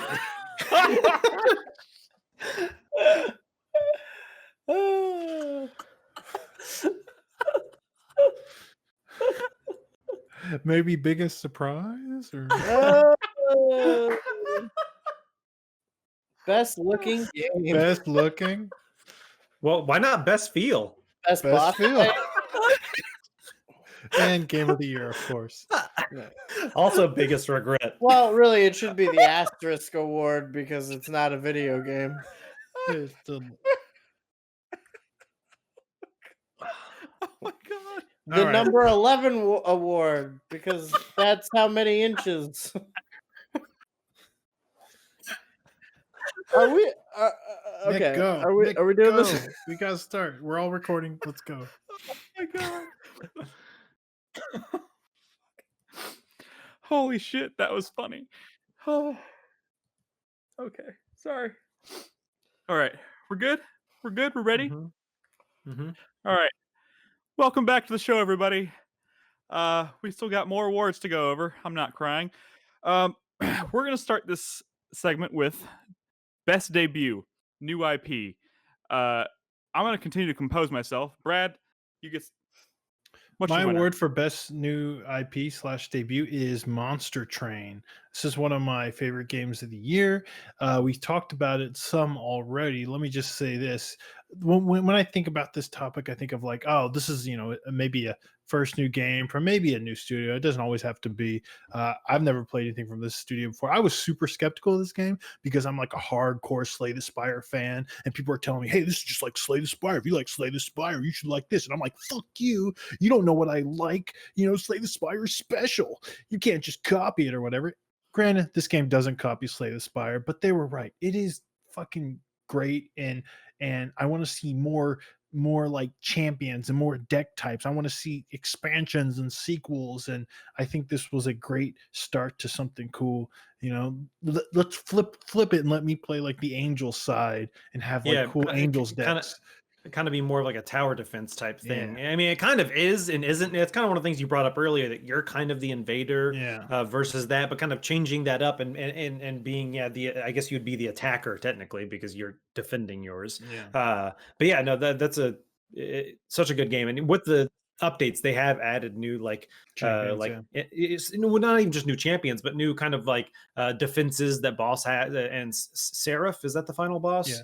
A lot of new bosses in general. When it first launched, it didn't have too many, but now it has quite a few extra. So. And I could definitely see a Monster Train 2 coming out. Nolan, already. Oh, that's me. I'm next. So mine for a best debut new IP is The Pathless. Fantastic fucking game. It's one of those that it definitely gave me Journey vibes if you were a fan of Journey, but then the more you play it, the more you realize it's not like Journey. It is so much more. I think I kind of if you decide to pick up this game based on this, you stick with it, because it's one of those things where, because it is pathless, when you start the game, you're kind of lost. You're not really sure what to do. You don't know where to go. You're like, what am I doing? But then the more you play it, the more you realize that that's fine. You don't, the fact that there isn't a path is good. It is just do whatever, it's the definition of kind of see something and go and interact with it. What is that thing glimmering in the distance? Let me go see what's up with that. And plus you have a cool pet bird that you get to pet, and then you get to fly around on and fight enemies with. This could have also been a shoe-in for like best game feel. Oh, definitely. Like. When you start running and you start getting in that groove, and you're shooting your bow at little diamonds or triangles or whatever, and you're getting those speed boosts and stuff. And Nick, I know you've played it some, but later on you unlock an upgrade to those like diamonds, and so they give you even a bigger boost and more speed, and you're just fucking flying around the world. It's really satisfying. Oh yeah. Crispy. Well, what is this? Best new IP? Best new IP. Ghost of Tsushima. There it is. That's a good one. It's a damn good game. Shouldn't have to explain that one. It's pretty fun. Looks cool. Got swords. People die, and you can play flute and make poetry. You can. And surprisingly, those like the haikus. The parts where, thank you. The parts where you do the haikus, surprisingly fun. I really enjoyed those. You know what else you can do? Oh, you can get naked. You can get naked and have a hot bath. You can get naked and get in a hot spring, and every time I did that, it was like a cathartic experience, because I could almost like feel myself in a hot spring. I'm just like, oh man, that is such a goal, right? To be in a hot spring as beautiful as that. And just chill, and just be out in nature and just take it all in. Center yourself. Like this game is, I think this game is an achievement for being a really great action game that is also amazingly relaxing to play. It's such a vibe, isn't it? It's like, wow. It is chill as shit. I could fall asleep to this game, and I mean that as a compliment. Like, I mean, like, just like the sounds of nature. I could too, and I don't mean that as a compliment. How dare you? I'm just kidding. I do like it. It's a pretty great game. Ed?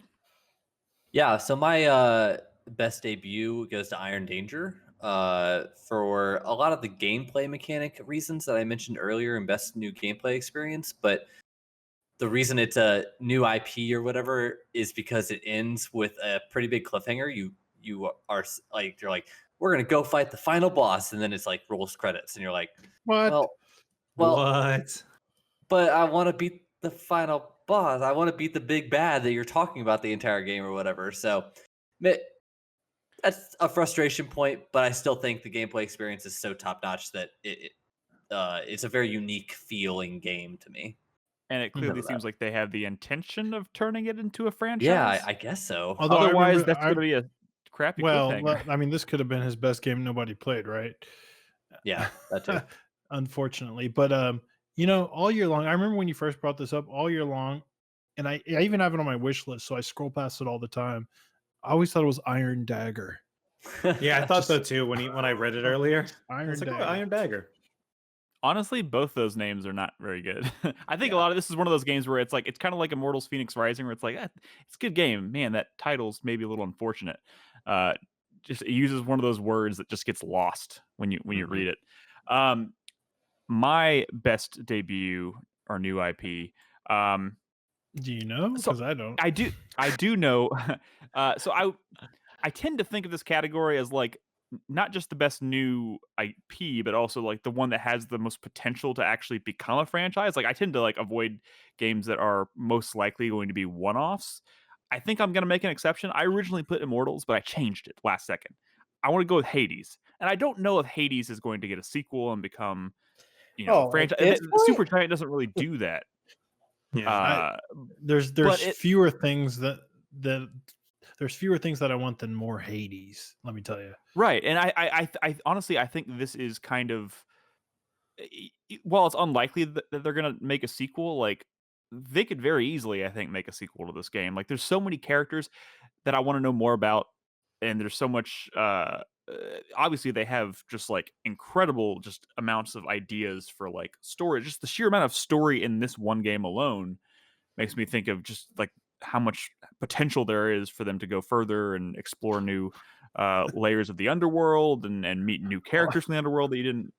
You would like Supergiant to explore all the excellent stories that Immortals Phoenix Rising told so poorly through Zeus's commentary. I mean, it's funny. It's funny. Like I was kind of going back and forth between two games that both kind of deal with the same mythology, and one of them I think does obviously a much better job of doing interesting things with that mythology. And I just breaking from what I typically do with this category because, like you said, Brad, like, God, I would love more of this franchise. I don't know if we're gonna get it, but man, it's hard to deny that it would be so cool to see more of this game. It also they could very easily kind of maybe do something very similar to Hades, but with a different mythology, kind of like the same way with Immortals. Like, just take a different mythology and take characters from it and do interesting things. Just not Norse mythology, please. Hades, but Norse mythology. That'd be a bunch of boring bosses and enemies. And characters that are really boring. How dare you? What if they just did the Roman version of all this? No. Wow. So the same game, just with different names everywhere. Just different names. Everyone has different imagine names. The Norse version of Hades when you go back to the hub and you talk to everyone. Everyone's drinking beer and talking about nothing. Yeah. All I know is like all the characters that you meet and talk to and have form relationships with in this game, like their portrayal in Hades is like it's like perfect. Like I love it. I love talking to all the characters, and I just want to see them do that with other mythological characters. I don't care what mythology they go with. Egypt would be cool. Egypt would be fucking cool. Hey, oh my God, can you imagine a Hades in Egypt? To be a dead religion, otherwise it's just kind of awkward. Okay, but like, what is the Egyptian underworld? I don't know. Okay. That's not our job to figure out. They should figure it out. Like pharaohs and cats and Ra. You don't need it to be him escaping the underworld. It could be something completely different, just with Egyptian mythology. Then you're kind of losing. No, you're escaping a pyramid. You're going up a pyramid trying to escape. Pyramids out the top. are tombs. What are the this debate has to end. The community for best debut went with Ghost of Tsushima, barely edging out Hades by like one vote. Yeah. But and also Chris Davis said Crispy stole mine. Obviously Crispy went with Ghost of Tsushima, Oh so my God. a lot of support there for Ghost of Tsushima for obvious reasons. Hey, our next samurai are pretty cool. they're pretty cool. Our next category is best looking game, and this could be from an aesthetic standpoint, just like art style or like a technical achievement, however you want to approach it. Just whatever is the most pleasing to your eye. I think the most pleasing to my eye, Nick, and my award for best looking game is I went back and forth. I really almost said something else, and I wish we had runner-ups, but we don't. I'm going to give it to 13 Sentinels. It is a beautiful Vanillaware game with beautiful art, and let me tell you, beautiful food, because Vanillaware does beautiful food, and this one dude's obsessed with yakisoba pan, and it just looks good in his hand, and I want to eat it. You get a juice box out of a vending machine, and as they're drinking it, you see it like depress, and you're like, Mhm. no one I want a has juice this, box. has this attention to detail with like little things of food like this. But I mean, I'll be honest. I still think when I think of Muramasa the Demon Blade, I think of sushi immediately.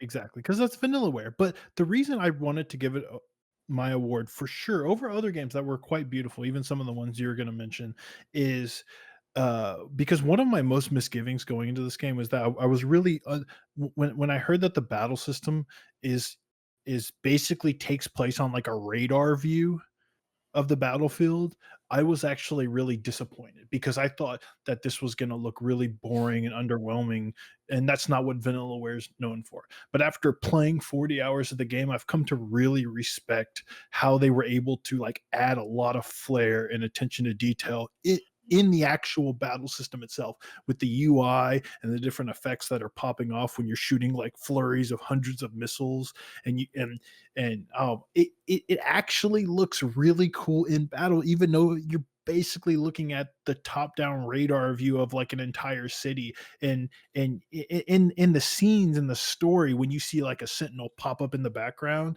like, and it's like towering over all these buildings, it looks great, right? But when you go into battles, you're not seeing that, but you feel it. If they feel huge, and it just feels so crazy and looks crazy, and I just want to give it its due. Like from top to bottom, this is a beautiful game, even in battle, and I think it really deserves an award this year. Awesome. Nolan? Wow. That's high praise. I'm glad Chris Davis told you about that game, Brad. Y'all can just cut this shit. I made a valid argument, not that I choose to claim this game, but that he's not allowed to make it a quote unquote patented Chris Davis game, which he always does. He always Brad, you're interrupting my best looking game. Valhalla, he thinks he fucking directed it. My winner for best looking game 2020 is Ghost of Tsushima. Dude, Yeah. this is not a like, oh, like a nice art style. Like, dude, I thought that's not it. I thought this game was just fucking beautiful. I loved the different foliage when you would go around to the different parts of the islands. The golden forest. Holy fuck, the golden forest was so beautiful. Mhm. The leaves falling. Oh, Dude, yeah, dude, everything about this game just like it's just so impressive. On like, it's one of those things where you're getting later and later in the console generation and just taking like the PS4 to the max of what I think it was capable of. I just honestly, thought I think this game is kind of responsible for making me feel like the jump to PS5 wasn't as significant as it was. Because like the last thing I played on PS4 was Ghost of Tsushima, and it's incredible. It makes my PS4 sound like an airplane, but it's incredible. This was the first game that popped into my head when I thought of best looking game, because I think maybe more than any other game this year, I think the look of the game enhances the experience so much. Definitely. Oh yeah. And like it's one of those situations that probably forever into the future, whenever I think about this game, I have a vivid memory when you kind of first get your horse and you go out into the open world. And I got to the hot springs like village, the village that's covered in just like pools of water, and just how fucking beautiful it was. I was like, holy fuck, this is just here. Like I was just like astonished, and I'm just like, I could just wander around, because that's one of those things that I was just being introduced to the world, not really understanding the entirety of how it works, but just kind of exploring that place and then going to other areas, climbing like some tall, like, one of the lighthouses and seeing a temple off in the distance, seeing the steam rising from a hot spring and knowing if I go in that direction, I'll find one, going to the north part of the island where it's more like snowy and stuff. Like, dude, this is a beautiful game. Also beautiful in terms of sound design too. If we had a category for best sound effect of the year, moment, resheathing your sword, the last little when he goes, I don't know, dude. We have to revisit this topic. There's a lot of good sound effects, dude. The fact that this game gives you a swipe on the touchpad to fucking flick your sword of blood and resheath it. Dude, so good. It's a beautiful You got game. me thinking about sound effects now, and I'm gonna be obsessed. Thanks a lot. Crispy, what's your best looking game of the year? My best looking game of the year is Hades. these nuts. Yes, this game is also quite beautiful. It is beautiful. Let me tell you, I play it on Switch, which is really nice. But like when I first saw the PC version, which I had only played 100 hours on Switch, it's like, wow, this game really is fucking beautiful. Yeah, it's great. The art style is really cool. And one thing I particularly would call out is I really like how when you start a new area, they have that like kind of It's like an intro panoramic. area. They have Oh, yeah. that panoramic spot you can go to, Yeah, and right. you get this like kind of like far off distant view of like the depth of the underworld that you're about to go through. It just looks really cool. I just I really also like. specifically love all the way all the characters are drawn. Like, Oh yeah. and I know I made a point of when we were first talking about this game is to like, do they really make you care about the characters in the story when it's really just basically just their like their like a cutout of them and just Yeah, voice it's like over. a static image of them. And Yeah. I struggle with that sometimes, but man, this game does it so well. I mean, I won't lie. Like Aphrodite is Yeah. choice. Yeah, I agree. Way better than her my Immortals. heart belongs to version. only one in this game, which we'll talk about later. Dusa? X. Yes, of course. Dusa. She's my waifu or mom foo. Dusa's the Mom. best. Ooh, Brad. Yeah. Anything else you want to say about Hades? No. What? No. All right, moving right along. Ed, best Yeah, looking game of so the year. I kind of talked about this a little bit earlier, but Final Fantasy VII Remake, character design, very pretty. Like I said, the moment where you wanted to see the plate drop because you knew it was coming and you wanted to experience that in its 3D You sick wonder fuck. and splendor. Like, man, it was incredible to watch. I mean, really, just watching anything kind of unfold from that original, like even just the, Yeah. we've seen it for ages before the game actually released, but the train coming into the station and him jumping Yep. off the top of the train and just knowing instantly, oh, I recognize this. Holy shit, this looks amazing. Seeing Shinra Tower for the first time, like Harris's house. Eris's house, yeah. Seeing Wall Market for the first time. Yeah. All that stuff. I mean, like like I said, great recreation of the things you remember from the first game. So yeah, or not the first. And it makes game, me but the just wonder, original like, how the hell are they going to keep this up? There's so much more game left. How in the world is this going to keep up? But for what we got this year, that was pretty incredible. And my best looking game of the year should surprise nobody. The Last of Us 2. Not only was that game, I talked earlier about that game being like, holy shit, this game's like 30 hours long. Not only is it 30 hours long, it's like they almost never, with a few exceptions, repeat specific environments. Like there's a lot of, you play part of the game as Ellie, part of the game as Abby, and they're kind of going through similar parts of the city, but they're almost always going through different parts of the city, and they're visiting different places, and the set pieces are totally different. Like I was like, how did they make a game look this good and have this much variety for the entire thing? Like no wonder it costs so fucking much to make this game. Overworking their developers. No wonder crunch was an issue. Like as much as I love the game, it sucks that it came at that cost.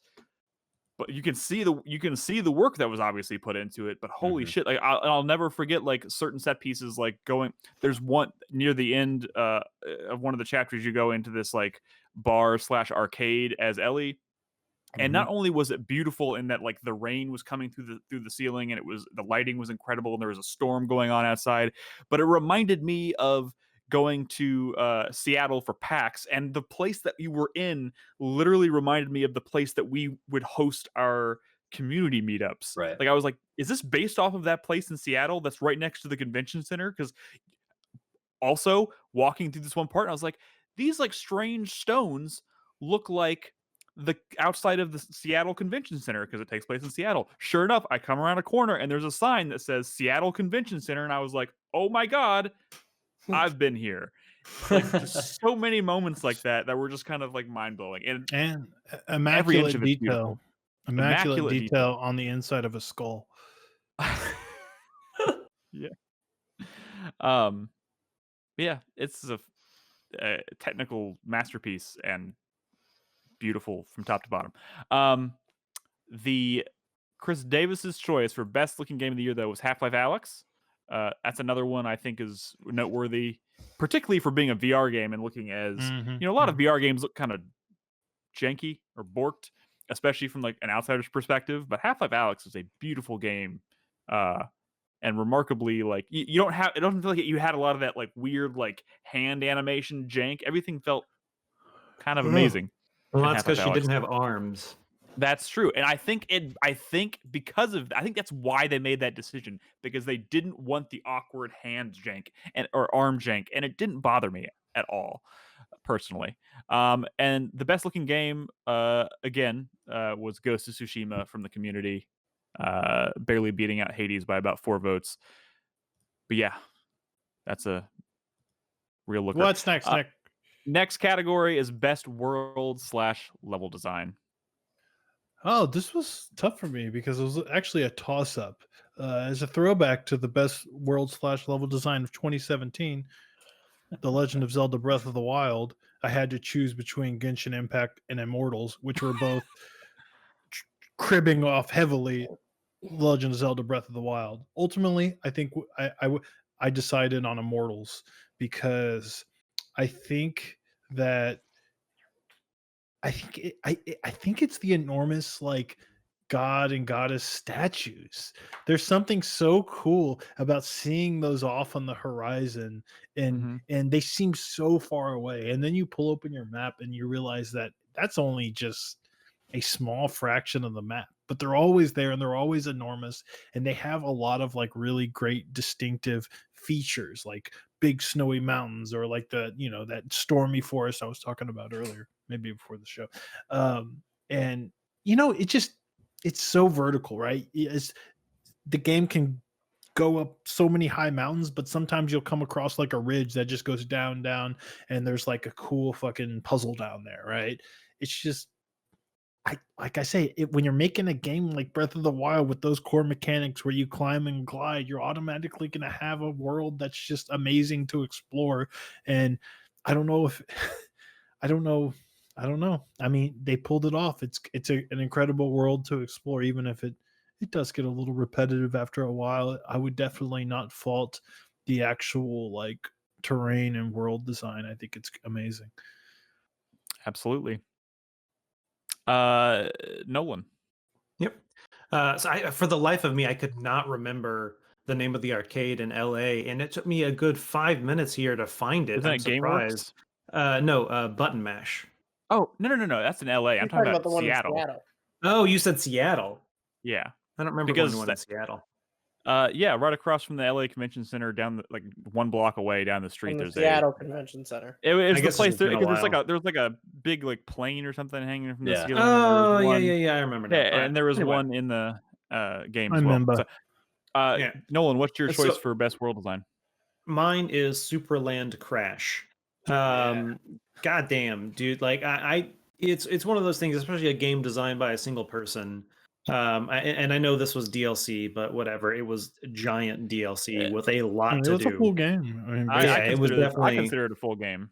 Yeah, I mean, it's standalone. It's not like you can. It's not like you can just play it as a part of it. It's a standalone kind of expansion, but like just new mechanics that change how you interact with the world, new systems, kind of new goals. Still so much fun. And the way the world changes as you progress, like the town changes as you progress through the game. Is like cool. the OG game, nothing really changes. It's just you get new abilities to kind of interact with the world in a different way. Versus this, there are key moments in the game that completely change, not completely, but they change the world. It changes how people interact with you. It changes, how you interact with the world as well. Fantastic level design. It kind of gives you maybe a taste of the direction, or like maybe the direction his mind is moving as he starts to work on Superland 2, which we know is coming. It's just getting more and more complex. I think there's one more DLC for this one, and you kind of know what's going to happen in it, and I'm very excited for where how does he going. make? I don't understand how he's making another huge expansion for Superland 1 while also making Superland 2. It's crazy. So much cocaine. So much cocaine. Busy dude. Constantly. Ed, what's your choice for best world design? Oh, don't skip over Crispy. Oh, Crispy. Sorry, Crispy, wake up. I'm here. What the fuck? Just kidding. You're the I one saw- that skipped me, you piece of shit. I'm diverting blame off of You myself. fucking piece of shit. I'm gonna lead the people in a revolt against you. My best world. So yeah, my best world level design. I went with Ghost of Tsushima, mostly from an aesthetic standpoint. I think that just the way that the island of Tsushima looks, the different environments that you get into, like from like the rolling plains to the coastlines to the swampy area to that snowy section in the far north, like it's just a really nice place to be. To exist. Yeah. To just There's also cool stories to stumble across. Like it's not like super dense, I guess, as far as like That's a different side award. story content. That's a different award. I guess you're right. But I totally get it. Yeah, it's a great world. For There's sure. a lot of really cool sweeping slopes, and you know what I mean. It's just it's very whooshy, that world, and I love it. Well, it's because all the wind. Yep. This definitely wins the Whooshy Game of the Year award. Ed. Yeah, so my best world/level design is more on the level design aspect. I think that a lot of games have like small, kind of short, focused levels, kind of allow the game design to get really cool. And so my choice is Wildfire, for the reasons that I mentioned earlier, regarding like being kind of similar to Mark of the Ninja or whatever. So that each like level has its own like kind of special like gimmick to it in a way, especially as you get like towards the latter half of the game. In one level, you have to find this fire elemental because there's no fire in the whole level. So you have to find this fire elemental and then lower him back across to like these bridges that you're going to burn through to set off dynamite, so you can swim up to the top of the thing once the dynamite goes off. So like little things like that just makes the game to like you just want to keep going, keep seeing what they come up with next and stuff like that. So yeah. You had something to say, Brad? No, I said, did you say swim? Yeah. I do like swimming. Yeah. Cool. Not much has changed. Brad still loves swimming. You can also create a little bubble under yourself with water and then float up with the bubble. That's pretty cool. Yeah. Wasn't there something kind of like that in Ori and the Will of the Wisps? Wasn't there like a bubble mechanic? I don't remember what it was. Yeah, they're bubbles that you can jump on top of and maybe ride into. I like. Yeah. I mean, I ever since Breath of the Wild, and obviously there's been plenty of other games that have done this, but like just that. What's the word y'all use a lot to describe like divinity, where everything is kind of like the magic system. Everything's kind of reactionary. Yeah. You know what I mean? Like the world behaves a certain way based off of stuff. Yeah. Yeah. I like you're talking about like how in Breath of the Wild, if it's raining and you're using like a metal weapon, you touch electricity and kind of stuff like that, how it all interacts with each other like dynamically. Yeah. Very sim-like and reactive. Yeah. I think that's cool. Even when applied to something like 2D, like on a smaller scope, like Wildfire, like that shit's just cool. Yeah. Yeah. Let's see. Where do we go from here? Is it my turn? Yeah. My best. What are we on? Best world design. Oh, did I? You're at the end. Someone moved you. You're at the end. I shifted it in the order in which we're going because I was so confused for a second. Messed everything up. Desperados 3 is my winner here, just because the sheer complexity of the level design in that game is mind blowing. There's so many good levels, and every time I think I kind of got a grasp on like what to expect with that game, they throw something new at you. Every one of those levels is like tricky and brilliant in the most unexpected way. And a lot of it it's so hard to describe just because there's so many different things in that game. It's like an but just- isometric Hitman level, and we all know how intricately designed maybe that is Hitman levels are. maybe that is the best. I mean, I'm just now discovering that for myself. Maybe that is the best way to describe this. Now that you're playing a Hitman game, how can that not win best level design, right? Isn't That's that true. incredible? Those levels are pretty incredible. What did Chris Davis say? Chris Davis said best world design was Ori and the Will of the Wisps. And I think that's a good choice. It's a rock solid Metroidvania style game. Community? Oh, sorry. Let's see. Best world design was Ghost of Tsushima as well. Well, it seems like if you're not Ghost of Tsushima or a Hades, our community hates you. No, they picked 10 games. You should check out the community top 10 list on 4playernetwork.com. It's up there. It's a rock solid list. But yeah, there's a lot of love flying around for Hades and Ghost of Tsushima tonight. Our last category of the segment is best storytelling. Best storytelling. My choice, my winner, my award for best storytelling goes to, it was almost 13 Sentinels because I thought someone else was going to pick Hades, but it's not. So I'm going to go with Hades.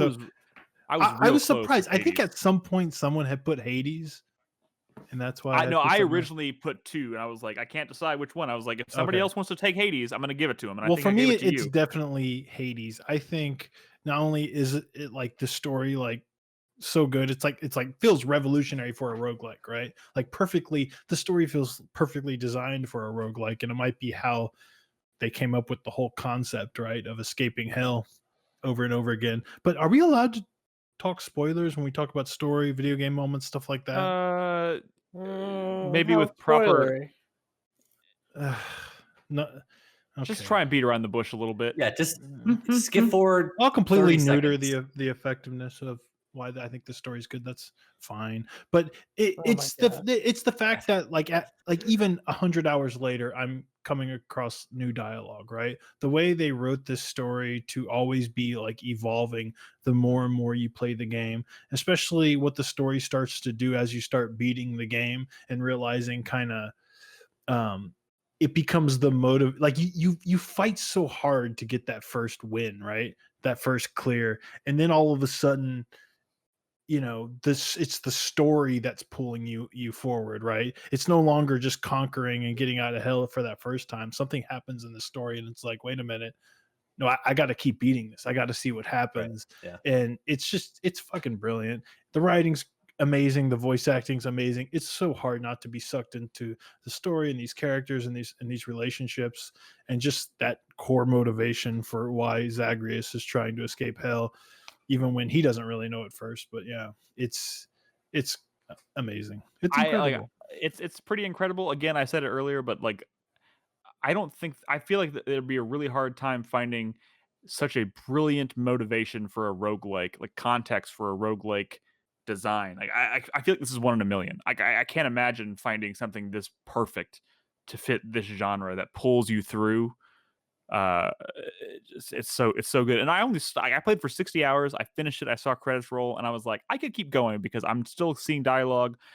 But man, there's other things I have to play. I want to play, but like I could have easily kept going, and I probably will again at some point. I have to record some footage of this, and I'm worried I'm gonna get hooked again. But yeah, Nolan, what's your choice for best storytelling? Mine is actually going to go to Spider-Man Miles Morales. Not a game I went into thinking it was going to have like a great story. The original Spider-Man on the PS4 did have a really good story. This one, I figured it would be okay. But as the game progressed and the story got more in depth into spoiler territory that I'm obviously not going to get into, it got real good, and I really enjoyed where the story went in the end. Miles was great. I mean, his like personal, like yeah, it has more of a personal feel, I think, than the story in the original. I mean, I think Spider-Man has always had. I mean, that's kind of always been Spider-Man's thing, is his relationship with the people around him, and him having to combat that with the fact that he is Spider-Man. More so than like a Bruce Wayne or a Batman. Never really, because he just Bruce Wayne is his alter ego. I just immediately thought to myself, I just immediately was like saying that, and then I was like, "Wait, nope, that was very personal in the first one too, and it was very good for the same reasons." But I think the Spider-Man character has usually always been kind of a younger person who is usually trying to combat their social life and their friendship with the fact that they are a superhero, and I think they handle that really well in this. I think the explanation of Peter's going on vacation, so you gotta control. That's fine. Why not? That makes sense. It's one of those situations where if I was Spider-Man and I spent all my life fucking doing this, I'd want to break too. And knowing that there's someone who can kind of pick up that mantle for you for a little bit is great. But it's just Miles' interactions with Genki and Finn and his uncle Aaron, all fucking great. Really, all the new characters are great. Yeah, really solid game. Great story. Fantastic. Crispy. I selected Kentucky Route Zero. Tell me why I'm wrong. make me play this game. You're not wrong, Nick. You've only played one episode. It's not your fault. Haven't even finished. Yeah. I think okay. So I mean, I think that one thing I remember you being a little thrown off by is the fact that like especially in the first chapter, you're making like a lot of dialogue choices from both sides of a conversation. Yeah. So it's the narrative of that conversation is less important than like the actual journey, right?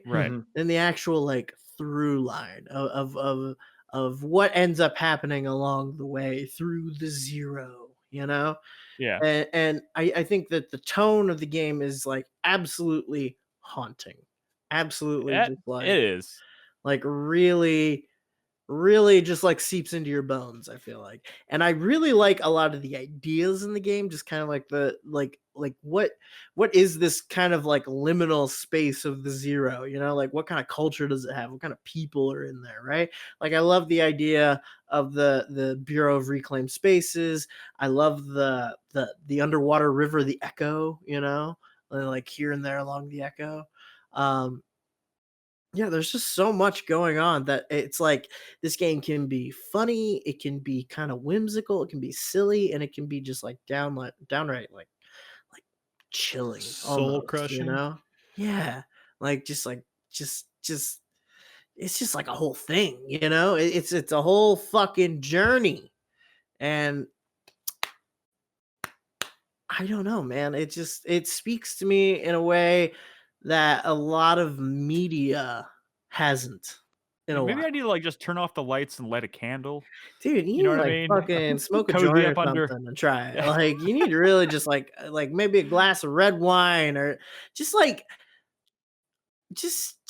gonna do that. Just think about I don't know. It's like think about how disconnected you feel from the world, Like put yourself in that drifter mindset, in that like the space between, Nick.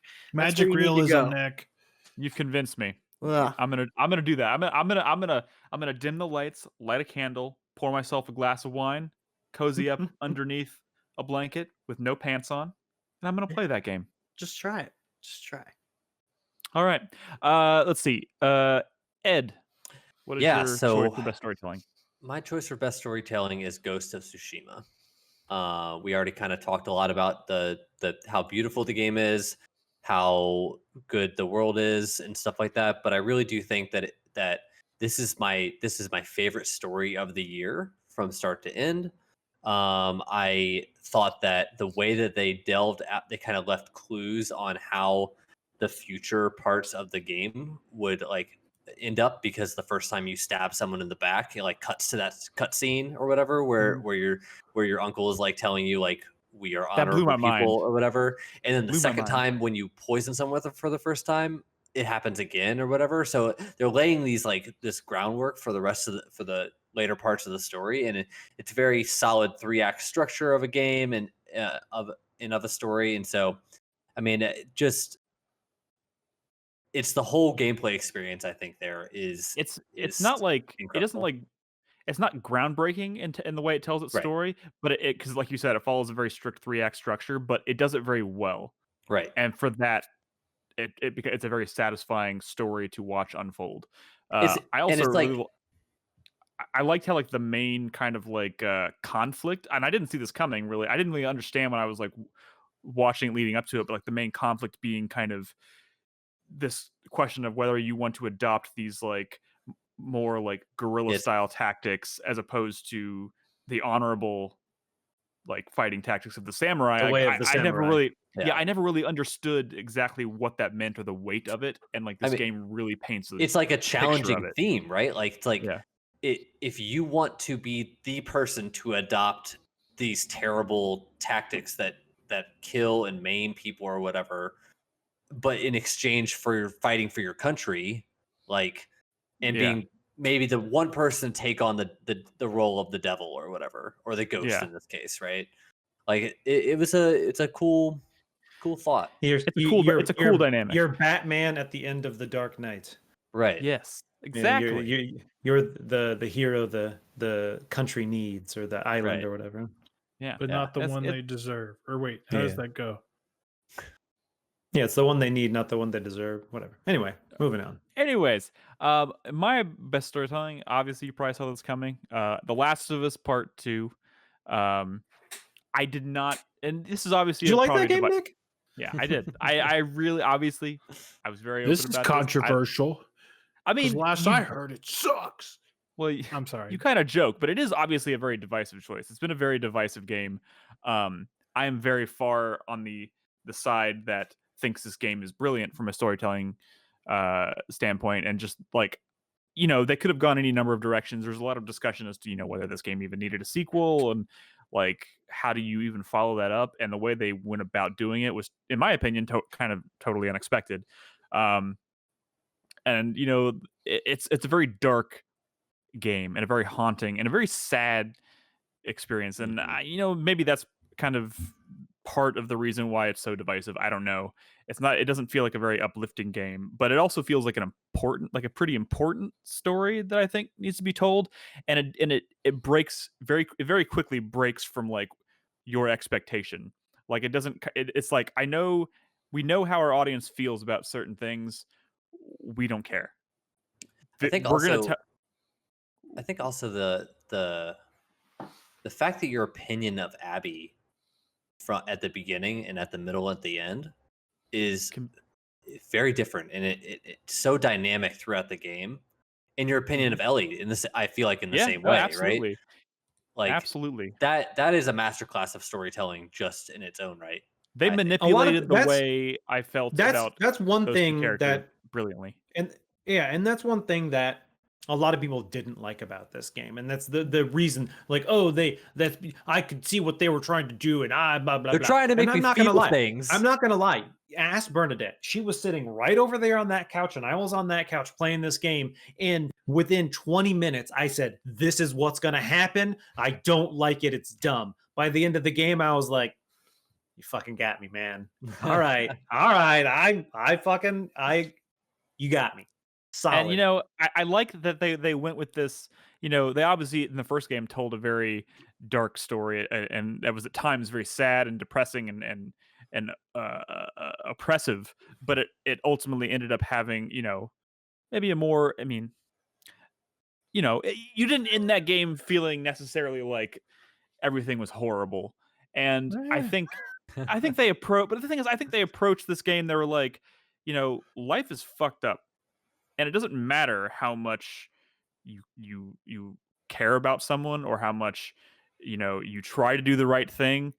Like, bad shit could happen, and the world doesn't care. And I think the fact that they approached the story with that kind of in mind I applaud them for doing that, because I think they could have gone in a totally different direction that could have been so much more predictable. But instead, we got something that kept me on the edge of my seat for 30 hours, and I just couldn't put it down. It was the equivalent to me of like a page turner. It just could not stop until those credits rolled. So there's so much of gotta that get first points for that. game that like is taking from like zombie tropes, right? Mm-hmm.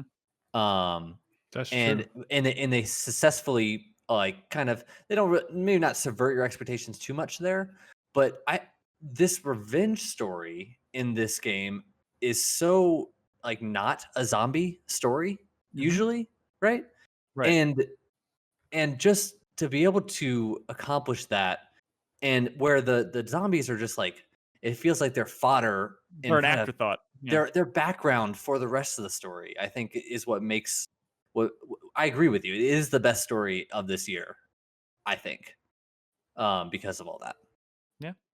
It's a good one. Also, not the last time this is probably going to come up. So let's move on. Let's see. Oh, real quick. The best story of the year from the community was Hades.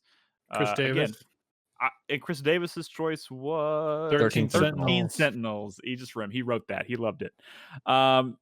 Anyways, sorry, I'm just kidding, Chris Davis. But you know, I loved The Last of Us 2, but it was real close for me because Hades does some really incredible things with storytelling for sure. So next, Crispy, you want to set up your soundtrack of the year before we take a break? I gave my soundtrack of the year also to Kentucky Route Zero. The song I picked for this is This World Is Not My Home, which if this song doesn't give you I Survived 2020 vibes, I don't know what will. All right, perfect. So when we come back, we're going to do some more categories. We got 2 more segments to go, or really 2 more full segments to go, I guess, really. Yeah, so if you're watching us live or listening at home, don't go anywhere. We'll be right back. Not my home. I'm just passing through. My treasures and my hopes are placed beyond the blue. Many friends and kin have gone on before, and I can feel at home. All right, guys, welcome back to the show.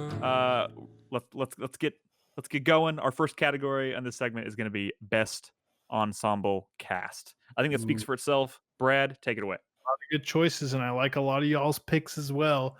I'm going with Final Fantasy VII Remake, because not only was that return to Midgar like a return to like Avalanche and you know, Cloud and Barrett and Eris and Tifa, right? And like finally getting those relationships fleshed out, and they really feeling like a team. But now you have characters, you know, like Jesse and Biggs and Wedge, like those characters being fleshed out as well. That like that group, that whole cast is what I think what made Final Fantasy VII Remake special. I think to add to that, Brad, just quickly, I think that the Wedge and Biggs and Jesse stuff I thought was fucking great. It was one of those things where I don't want to say those characters were kind of useless in the original game, but they kind of just came and went. Right?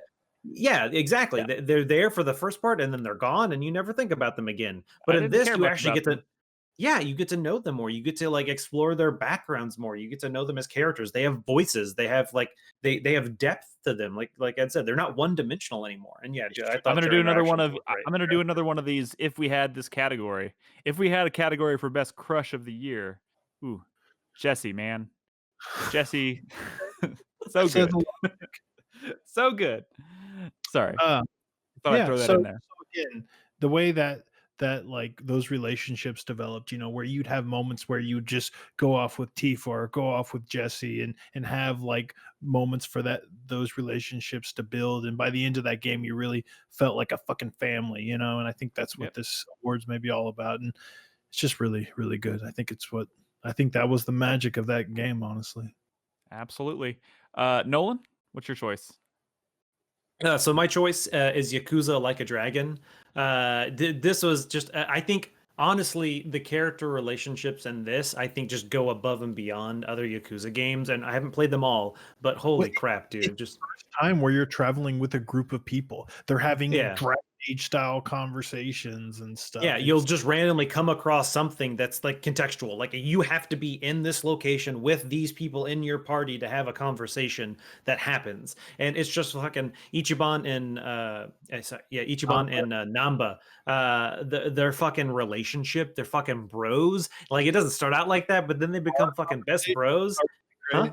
The bar conversations, Dude, yeah, and that's kind of one of the nice things about this is like everyone has like a bond that levels up as the game goes on, and you go back to a bar and you have conversations and learn about their pasts, and it's one of those things where I think in other games in the past, maybe not Yakuza, but this style of games, I wouldn't really care about those as much, but these like character backstories are just as interesting as any of the fucking sub stories or the main plot even. You have the old like Uncle Adachi kind of, this older, gruffer guy that's coming along with you, and Psycho, her attitude's a little bit different, and just fucking all of them. Even like, Aerie, you don't really get as much because she's part of the business management side. But dude, like I fucking loved like every little sub story kind of plot that you get to see. And it's even to an extent, some of the sub stories become like some of the characters. It's not just like a single event. It is you meet them once, and then the story continues at a later part in the game, and a later part, and you interact with them. And like, there's like one guy who's like the smartest guy, and he can fucking solve. He's gotten 50 certificates, but he can't get a job. And he finds out that he's like, oh, I have an interview tomorrow at Ichiban Confections.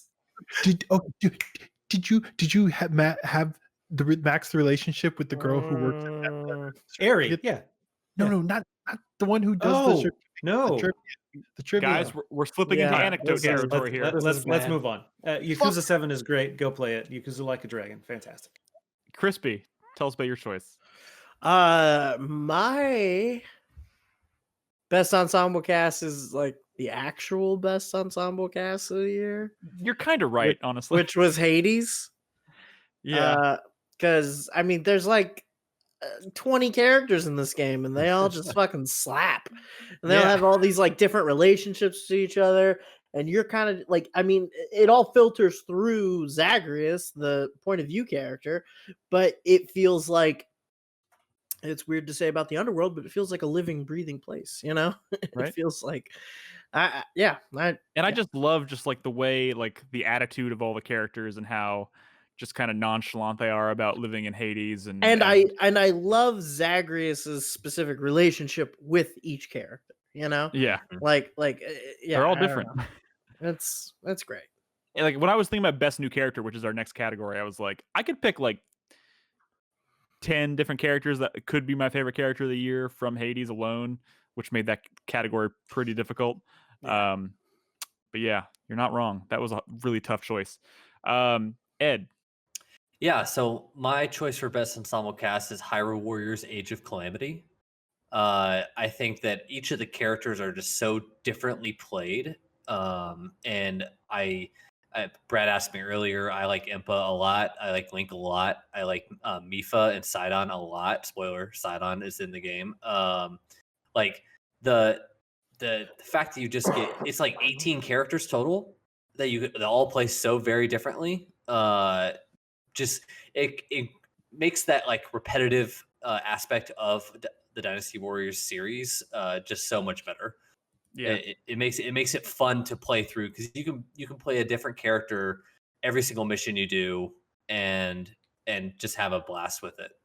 So and you get all the special powers they had like over the control of the elements from Breath of the Wild because they're all the different champions or whatever. It's like it's good.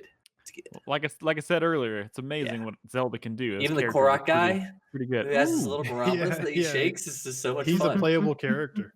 Yeah, it's so cool. That's awesome. He sucks though. Let's be real. All right. And my choice for best ensemble cast, again, got to give it to The Last of Us 2. This is because, another great Jesse. Yeah, Jesse was such a great character. I loved every time he was on screen. I was so happy. It's such a great character. He was likable. I don't know about great character, but I mean, he fleshed out the like they introduced him. You're right. Very subtle. I mean, every character they introduced in this game, I liked. One like maybe not liked as a person, but like liked as a character. Like all of the characters had purpose and meaning, and it contributed something to the story in a meaningful way. I really liked. Is it Dina? Am I thinking of the right? Yeah, Dina. Yeah. Dina was up there for a minute. For a while, I was considering her for best new character of the year. I loved her relationship with Ellie. It was incredible. And Abby, man, incredible. it's hard not to. I mean, I all these characters, like I said, I think the important thing here, kind of like Hades, is that every new character they introduce in The Last of Us 2 serves a purpose, and for in terms of like the grander story they're trying to tell. Manny, Alice. Yeah, Manny was great. Yeah, Alice. Yeah, everyone except for fucking Seth. Was that his name? And Alice. Was that the bigot? Oh yeah. Oh yeah, at the bar. Yeah. Anyway, fuck that guy. But yeah, no, like there's so many great characters. Which comes with the territory. It's an absolutely huge game, and it all it could kind of confirm for me was that like I love the world of The Last of Us. As fucked up as that is to say, because it's terribly oppressive. But man, you like all the things. I do like fucked up things, man. But like, there's a reason people like The Walking Dead, like the franchise, like why it works is because they are good at telling character stories, and I think The Last of Us is appealing for a very similar reason. And they're very good at, like, we know it's Naughty Dog, man. They do great characters. They've proven it time and time and again. So yeah, here we are. So I'm a little surprised that Chris Davis did not choose 13 Sentinels for this, which I almost did. He did. Oh, he changed it? He did. Oh, yeah. He changed it. What did it say before? Half-Life Alex, which I was going to question him about, but he's not here, so. Well, the community went with best ensemble cast was Hades, for all the reasons we said here. That they know what's up. Our next category is best new character. Also speaks for itself. Brad, go ahead. I went with Ichiban, the main Ichiban Kasuga, or Kasuga Ichiban, from Yakuza Like a Dragon, aka Yakuza 7. I mean, look, let me tell you, there's been a lot of main characters in Yakuza games. The reason I think Ichiban is special is because I feel like this is the first character who's even with Majima in Yakuza 0, he was a bit of a straight man. You're always playing a straight man in these stories, especially when you come across these sub stories and wacky stuff is happening, and you're just kind of like observing. This is part weird. of the bit. Is Kiryu was always so straight and so like kind of and everything wacky going on around him, and he's like, oh, y'all are so wacky. But Ichiban, he's like excited. He's joining in the sub stories and these wacky antics, and he's just a fun, likable. Come on, guys, we gotta level up our skill like a video game. It's like Dragon Quest. He loves Dragon Quest, Yeah, that is the single best thing about him. Honestly. And he's an incredibly well. So I played it with English dubs, and he's an incredibly well acted and well written character. Like just all around, like, great performance. And there's like returning characters in the series that that I don't want to get into spoilers, but let's just say like some of their performances were actually kind of disappointing to me. And it makes me want, going forward in subsequent Yakuza games, to play Ichiban some more, because I think he was so well done. He's just, to me, the standout character of the year. Because I was thinking a lot about like, who are my favorite characters, and I was thinking about all the supporting cast. I said, Namba, he's good. Adachi's like, no, like my favorite character in the new Yakuza is Ichiban, the main character. He's just so fucking good. Awesome.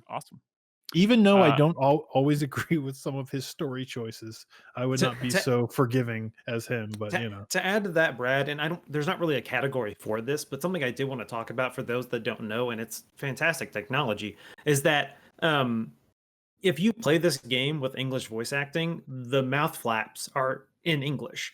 Like the game mechanically changes the way the character's mouth moves based on if you're playing it in Japanese or in English. So it's not like possible.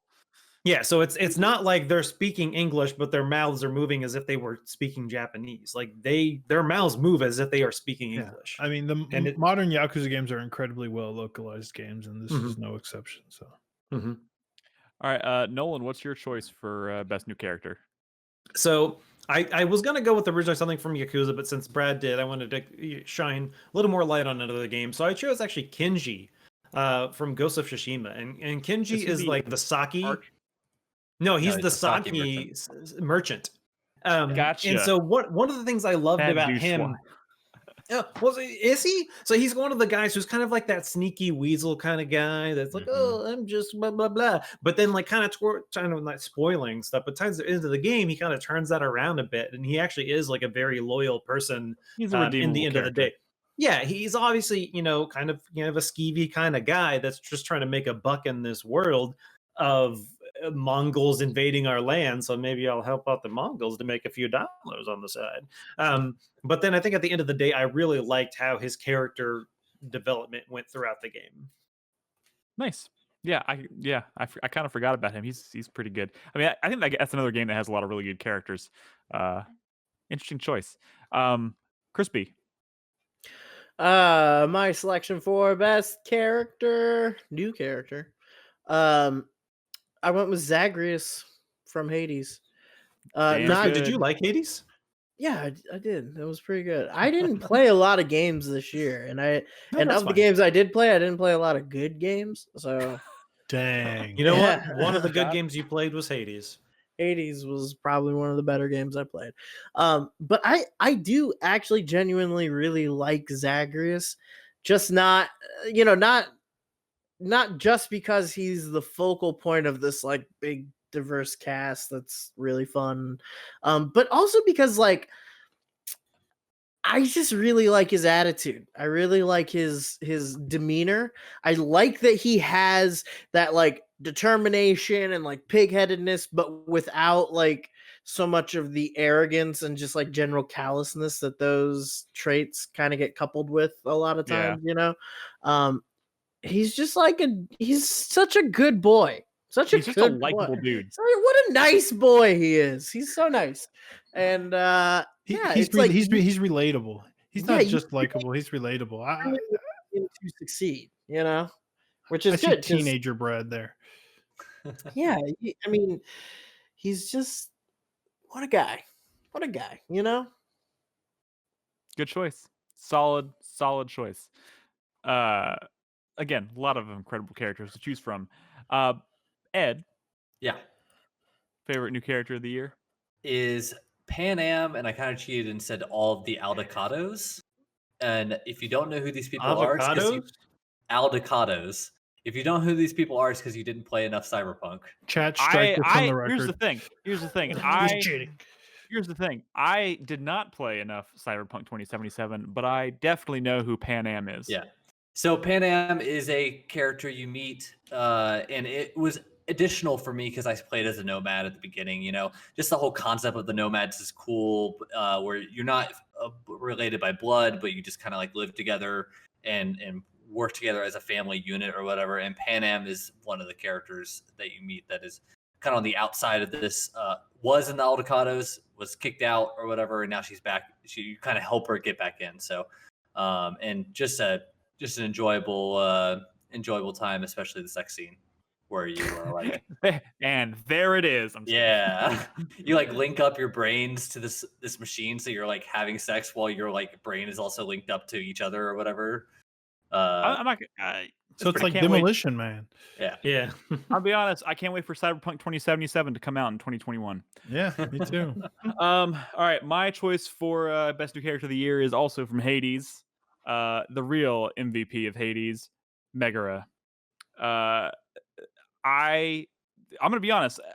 Nick just wants her to step on him. We know your type. Yes, I do. No. She's first of all, that voice. Second of all, she's incredible. Just her attitude and the way you slowly start to see her. If you talk to her and you give her gifts, obviously you'll see her attitude slowly start to shift. And I just became so invested. Like the moment I would come back from a run, I would be like, "Where the fuck is Meg? I gotta talk to Meg." And like you start doing all these things, and then one time I go into my bedroom and she's standing there, and I'm like, "What's happening?" But like, it's such a slow process. But I was like, I love this character. I think my Zagreus is in love with this character. I'm gonna make this happen. I didn't even know if I could, but I'm gonna try. And that kept me going for so long in this game.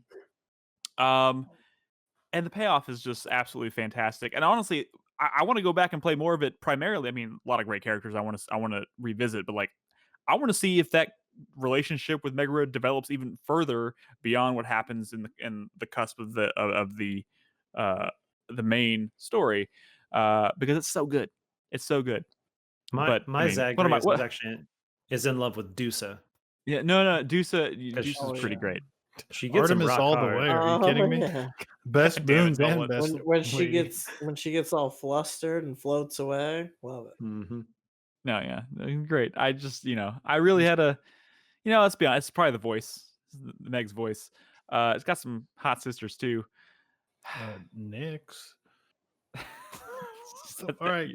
Your What- mother figure? Sorry. Anyways, she's yeah, no, not Mega though. Rose- I got a well. I don't want. She's a mother figure. yeah. She's a MILF. That's what she is. I'm not Zagreus. I'm a Yeah, but passive usually observer. when someone talks about a MILF, they're not talking about their. Look, you are getting into spoilers. Okay, Sorry, doesn't count. I'm Is sorry. it?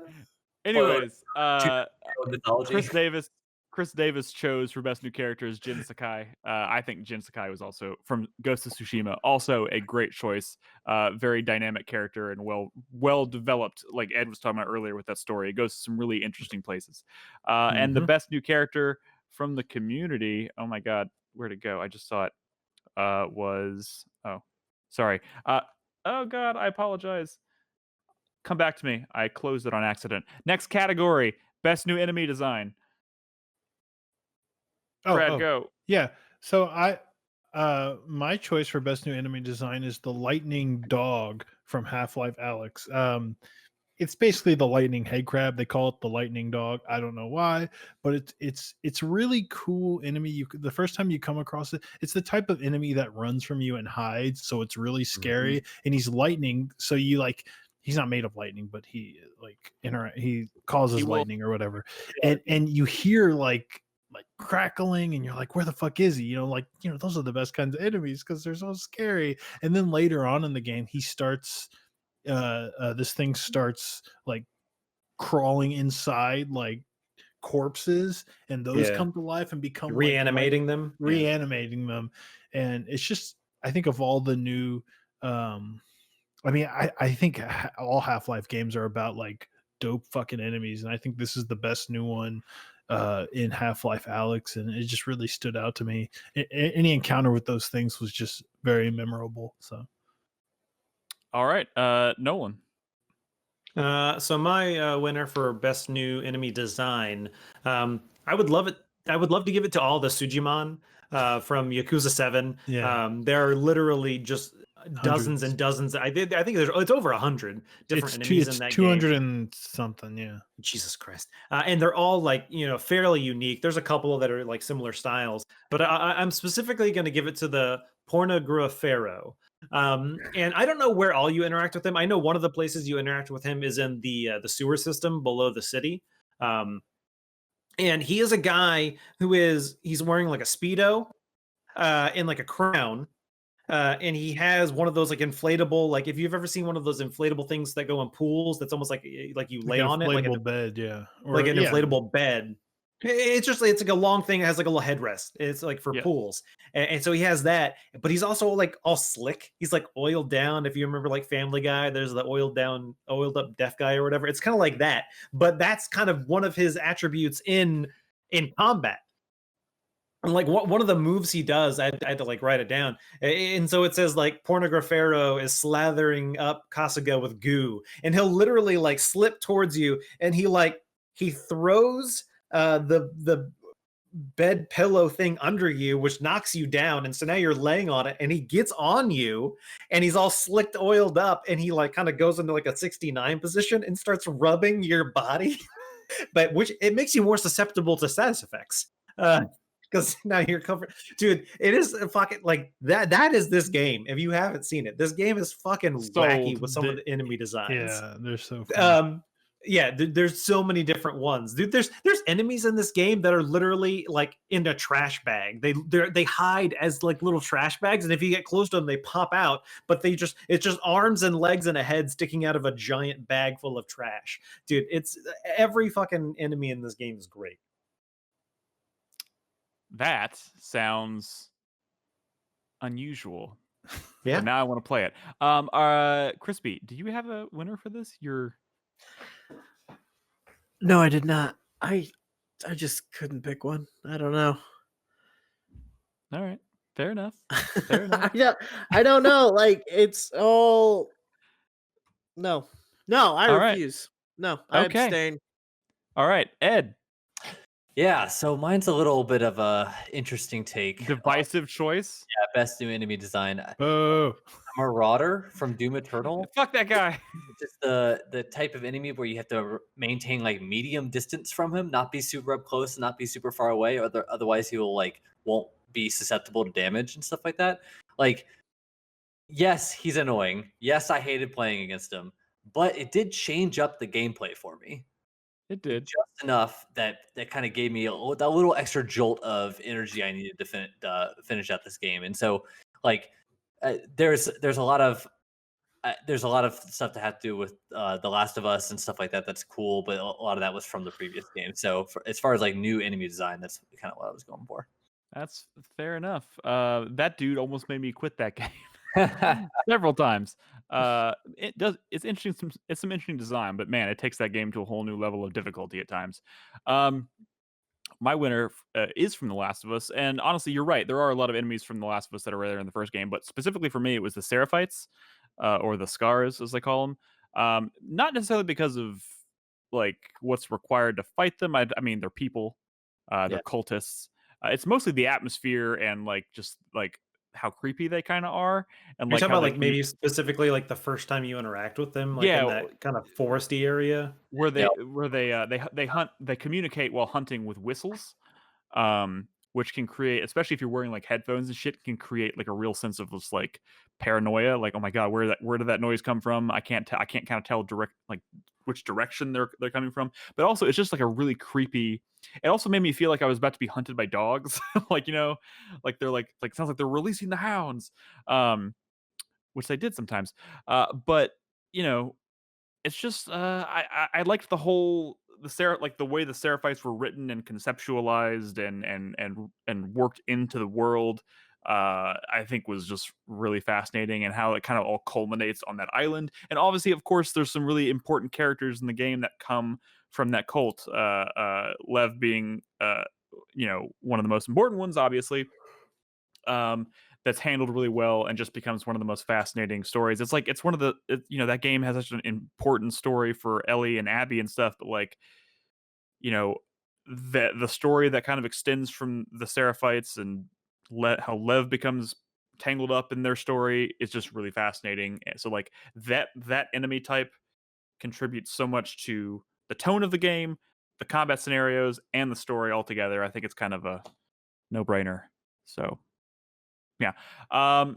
And Chris Davis's choice for best new enemy design was Bug Snacks. All of them. Cheat. Cheap answer. But yeah, there's some good. His answer is Bunger. Bunger. Bunger. Bunger. That's pretty good. Real quick, since I accidentally closed the doc before, the community's choice for best new character was Zagreus. And the best new enemy was actually a tie. But because one of these is actually more of a boss and not an enemy, I'm going to give it to the Marauder. There was a lot of support for the Marauder. I don't understand it. I don't get it. But hey, whatever floats your boat. The community seems. I hear you. Ed apparently is in line with the community here. Our next category is best boss fight, though. Best boss fight. I'll go first. That's me, Brad. Yep. A lot of great boss fights in Hades, of course, but I think the one that stands out for me the most, probably my favorite boss fight of the year, is the Theseus and Asterius fight, which is, I think, the first major like difficulty hurdle in the game is really learning this boss fight. But it's the way that those interact. I mean, these bosses are so great because the interactions always evolve as you fight them over and over and over again. And I think the Theseus and Asterius is such a roller coaster of emotions, right?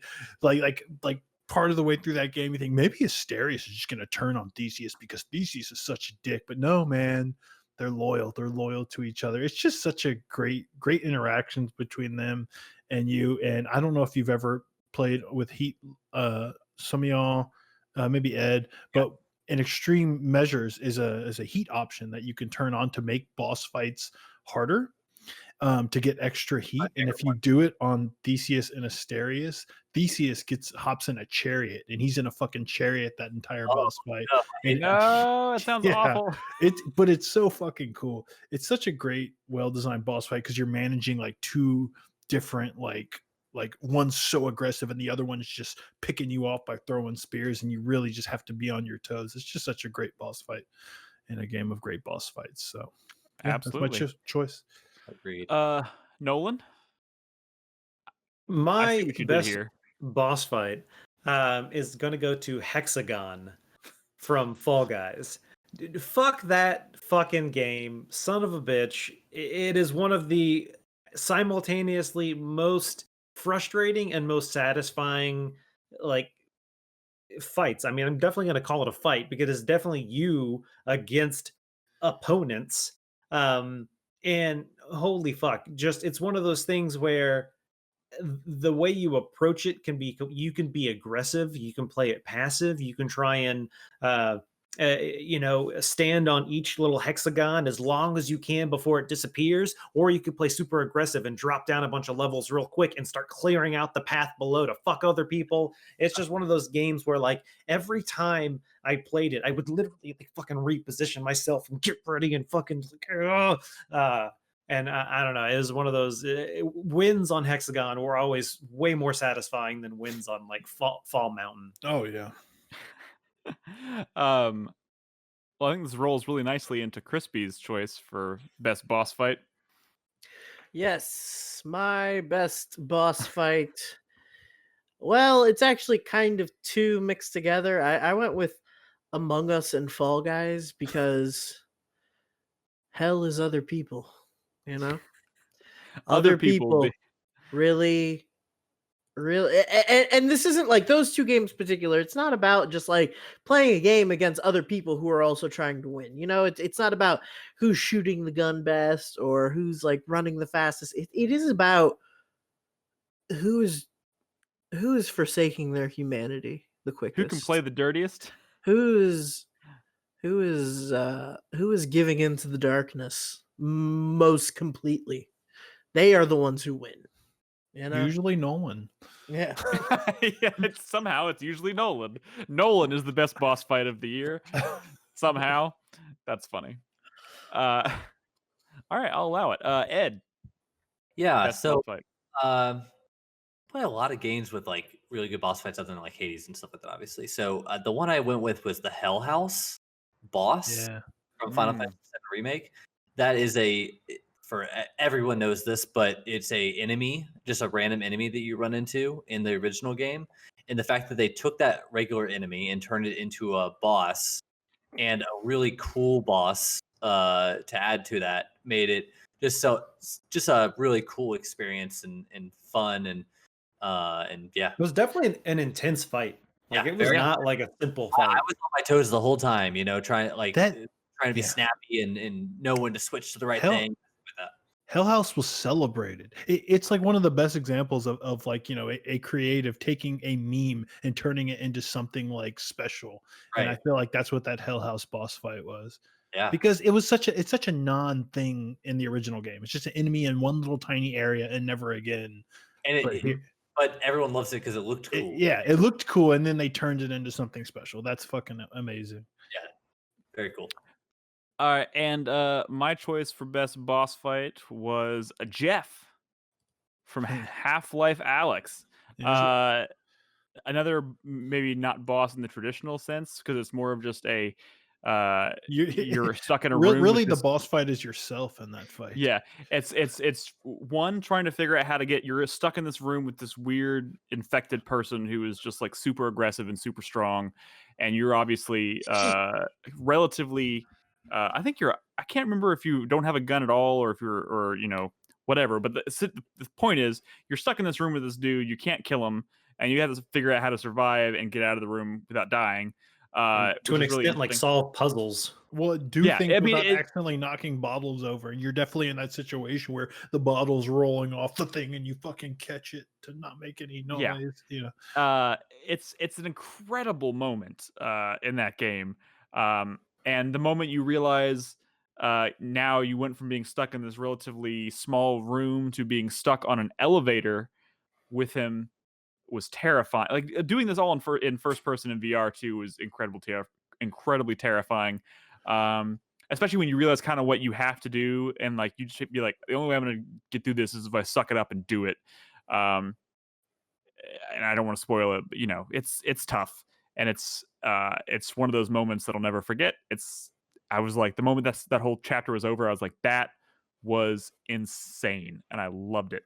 I'm so glad they went with set piece moments like that as opposed to like traditional like boss fight encounters, because those are so much more interesting in my opinion in a game like this. But yeah, it was a standout fight for me this year for sure. Chris Davis's choice for best boss fight was Rufus from Final Fantasy VII Remake. If I recall, that's the one on the rooftop, right? On the helipad. Yeah, Right. that was a pretty epic Nick, fight. that's why they call him Rufus. Oh, duh! What was I thinking? Good choice. And best boss fight as voted by the community is. Why do I keep accidentally Is closing? it Hades? It's Hades. It is Hades. Like literally Hades from Hades. That's a great boss fight for fucking sure. It is a great boss fight, and pretty tough at first. But I didn't put it as my boss fight because I put it as my favorite moment. Way to segue into our last category of this segment: best video game moment. Brad. So very specifically, and again, I have to set this up right. It's a video game moment. I don't want to get into spoilers, but let's say the first time you beat Hades is a big deal, right? Because it's a hard game and you're building up to that moment. And I died, quite a few times before I finally beat him. And when you beat him, it's like, oh, I'm on the surface. Shit's gonna happen, right? And then you find out, like, oh wait, I got to go back, right? And then the story, I talked about this in storytelling, makes it so like you have a new motivation for wanting to get out. And that second time I got to Hades, or the second time I got to Hades after that first clear, he kicked my ass and I lost. And that loss to Hades that second time meant so much more. It's like I knew now why I was trying to get out, and I really wanted to get out, and it made that subsequent fights and losses so much more emotional until I finally got that credits, right? Yep. And that's just cool. That's cool how they turned like a mechanic into something in just I mean Hades is very special, but that moment when I truly realized what I was fighting for and how the stakes for that final boss fight to me meant more, even though I lost to him a bunch in the past, was I guess my favorite moment. It's kind of heart wrenching when you first realize what's happening in the game, but yeah, it's cool. So cool. I agree. Nolan, best video game moment. Mine's going to go to Animal Crossing New Horizons. Specifically, the way the world kind of got brought together, at least with the people who were playing this game. It was such a unique time because it was right at the beginning of the pandemic here in the States. And so everyone started playing it together and sharing recipes and inviting people over to their island. And, that kind of, it just became a group effort. Everyone was in on it together. Everyone was playing it. Everyone was like, oh, I need to catch this type of insect or bug or whatever, come over here. Or, oh, there's like a meteor shower on my island tonight. Come over so Celeste can give you an item and you can, get some star bits and you can wish on stars and all this stuff. And it was just everyone kind of, yeah, it fucking, like I said, the stock market and going to other people's islands. Oh, what's her face? Mabel is here selling turnips cheap. Come over to my island and buy them on the cheap. Or, oh, hey, the turnips are selling at a high price at my island today. And everyone just kind of going back and forth. And I think it was just really a really unique time when we weren't in a good place. I mean, we still aren't, but anyway. You're right. It's kind of the perfect game for this moment in time. Crispy. I branched out a little bit. I went outside of the game. It's Hades again. Hades for this one. I didn't play a whole lot of games in 2020, so get off my dick. But I actually really liked when the game started getting really popular and like artists on social media were starting to crank out a bunch of fan art for it, this was one of the few fan art waves that I was like really like happy about, like There's some into, good you stuff know. out there. I've seen a lot of it, and it's all been really funny, and it recontextualized. These characters are so fun to bounce off of each other, and there's a lot of artists out there who've been having a lot of fun with that. I think Oh, my yeah. favorite one that I've seen so far is someone redid that famous bit from the Hellboy comics where he's like, "Is that a monkey? He's got a gun!" And then it's like a monkey with a gun, but they did that with Zagreus, so it's like Zagreus with the fucking the rail gun or whatever, like shooting, you know? And it's Theseus and Asterius? Asterius being like, "Oh, he's got a gun!" Like, it's really funny, and a lot of it is pretty horny. Too. My favorite is Zagreus making out with Thanatos. Dude, there's so much of that. There's so much of that. I love literally what Crispy wrote in this doc was And they're like, Hades. You wrote yeah. Hades fan art, horny and stupid, and really quite lovely. Yeah, that's what it was. I'm here for it. I get it. Yeah. Yeah, some good stuff out there. It's nice to see a good game be embraced so fully. Crispy, that is disgusting. What sites were those? Yeah, what is the exact URL? What is the URL, Crispy? Disgusting. Definitely a lot of Just Bing it.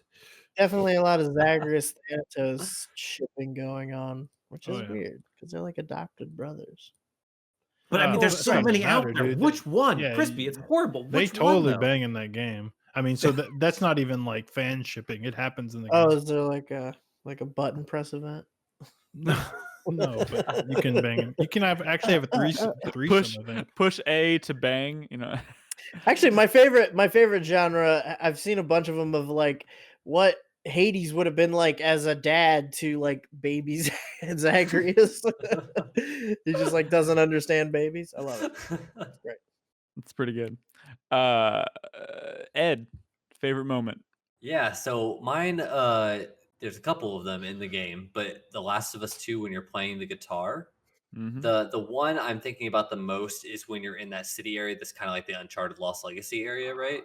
Take and on you me.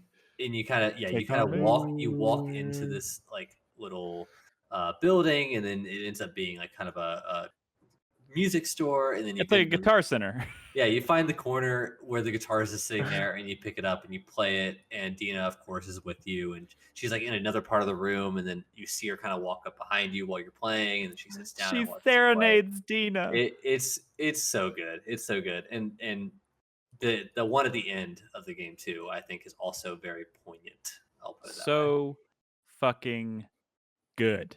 Yeah. My moment of the year also comes from The Last of Us 2, surprising absolutely nobody. I'm gonna go with kind of the polar opposite though of Ed's choice, of which there were a lot of great moments, but specifically when you go to Ground Zero in Seattle, and you go to the bottom of the hospital. Oh my god, it is brutal murder. No, I mean that whole moment, it literally became, for the first time, I think, obviously it kind of walks the line between horror and like action. Dude, that honestly, that was, segment was pretty horrifying. Yeah, scary as shit. And of course, it culminates in the fight with the Rat King, which I almost gave my best boss of the year, but then I realized I can kind of like I could talk about both Jeff and this because they're all part of the same moment. But yeah, that whole sequence is fucking incredible, and like the build up to it and the motivation for Abby has for going there in the first place. It's so good. It's so fucking good, and it's just another one of those sequences that's incredibly. When you first started talking about this, I thought you were talking about the Nora scene. No, it's like, how was that your favorite moment? Jesus Christ, Brad. No. Ground Zero, specifically when Abby goes into the basement of the hospital. I remember. Yeah. The literally the place where the outbreak area in the game. Seattle. It's creepy and amazing. Chris Davis would like me to mention his choice, which was Project Wingman: The Second Calamity. I have no idea what that is. I haven't played that game, but if you've played Project Wingman, shooting missiles at other planets, it's like Third Impact, something like that. And to be honest, this is another one of those things where I think I was too obtuse to like really kind of ask. It'd be hard to find a consensus in the community for like best moment. So I didn't put that one in the poll. So we're gonna take another break. We have one more like kind of full segment. We have 4 more categories in the next segment. We're gonna blow through that when we get back. Who's up next? Ed. Me. Yeah. Ed, set up your soundtrack of the year. So we talked a lot about Ghost of Tsushima here, right? And this is my favorite song. I had to find it in the like 2-hour long playlist that I found on YouTube. But this is my favorite song. The way the song builds and like just like makes it feel super epic and awesome. So it's Sacrifice of Tradition, which kind of it goes very thematically with the rest of the game. So here it is. Awesome. All right. Well, we'll be back after this short break and after we play Ed's song. So don't go anywhere. We'll be right back.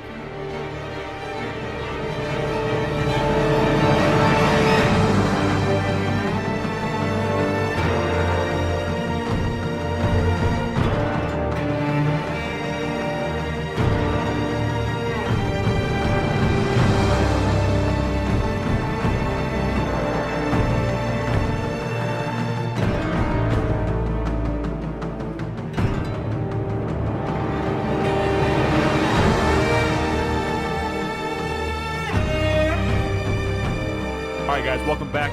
We're actually going to do this in one. We have 5 more categories. This is the last segment of this show. Thank you guys so much for sticking with us. Biggest surprise of 2020. Biggest surprise of 2020. Let me take it away, Nick. Do it. Final Fantasy VII Remake. And I got to be real with you. The reason it's my biggest surprise is because I thought this thing was going to be a train wreck. Because I don't trust Square Enix. I don't trust anything everything that they made after the release of Final Fantasy VII, in my opinion, that was related to Final Fantasy VII was shit. It was all grim, dark, super cool, slow walking bullshit, which is, completely lost the essence of, I think, what was great about Final Fantasy VII. They ruined it. They shit all over it, and I thought they were going to do it with the remake. I was so sure. And they didn't. A lot of like the fun, zany, spirit and goofiness, of the original Final Fantasy VII. Charm still in this game. The charm and the goofiness is still in this game. Like Cloud, he's not cool. He's a goober, and people are like, everyone knows it. And the honeybee stuff is great in this game. That's not how the other tangential like Final Fantasy VII related stuff treats Cloud. He's like a fucking, the coolest, he's stoic guy. Yeah, cool guy. No, that's not how Cloud was. And the remake gets it right. And I was really surprised that they pulled it off. Like what I really wanted was them to really develop these relationships and these characters that I've talked about it. And they did it. It worked. They pulled it off. Now, terrified about the future. It does go full Kingdom Hearts at the end. I'm not saying I trust them from this point on, but they pulled it off in this game. And I was really surprised. And, honestly, the whole meta commentary on like fandom and stuff was honestly kind of brilliant. And I was really not expecting that. Absolutely. All right, Nolan. So my biggest surprise is Half-Life Alyx. Not because I didn't think it was going to be good. I would say that I had actually never played Half-Life 2 before, right before this game came out. And so I loved Half-Life 2 episodes 1 and 2. And then I played this. And the thing that I was surprised by was because I knew it was going to be VR. And I had seen what VR had to offer. And it was one of those things where this game just blew VR out of the water. And we've already talked about it to death, so I don't want to go into too much detail, but just what they did with VR and interacting with the world, it was, I don't want to say revolutionary, but it definitely puts raised the bar. Yeah, sure. The bar got raised a lot. And so that was kind of my biggest surprise, and I'm really glad I got to play it. I think it's also worth mentioning that as far as being a big surprise, like the fact that they not only did all of that, but they also expanded the Half-Life story, they effectively continued the Half-Life story. And this is essentially Half-Life 2 episode 3 to an extent. Yes, and I did not expect that. Like Half-Life is a thing again, and I did not expect that. So, yeah, good choice. Crispy, biggest surprise. Take a guess. Hades. Yep, that was it. It's Hades. very surprising how much I like this game, especially since I remember watching the debut at the Video Game Awards. And everyone else was like, "Oh yeah, that looks really cool. Oh yeah, I loved Bastion. I loved fucking or Transistor. Transistor. Yeah." And I was so just like, whatever. I was like, Dude, oh, I'm there with you, Crispy. I think we all this were. game was a surprise for me because I thought this was like super giant after doing like something weird and ambitious with Pyre, just doing something super safe, a roguelike, because like, oh, this thing will sell. I did not expect to get what we got with this game. yeah, for sure. So definitely a surprise and a welcome one to be sure. All right, Ed, what's your biggest surprise? Yeah, so my biggest surprise is Hyrule Warriors Age of Calamity for a lot of the reasons I've already enumerated.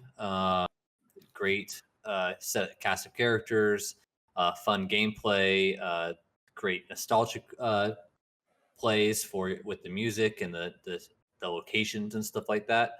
In a genre you otherwise hate.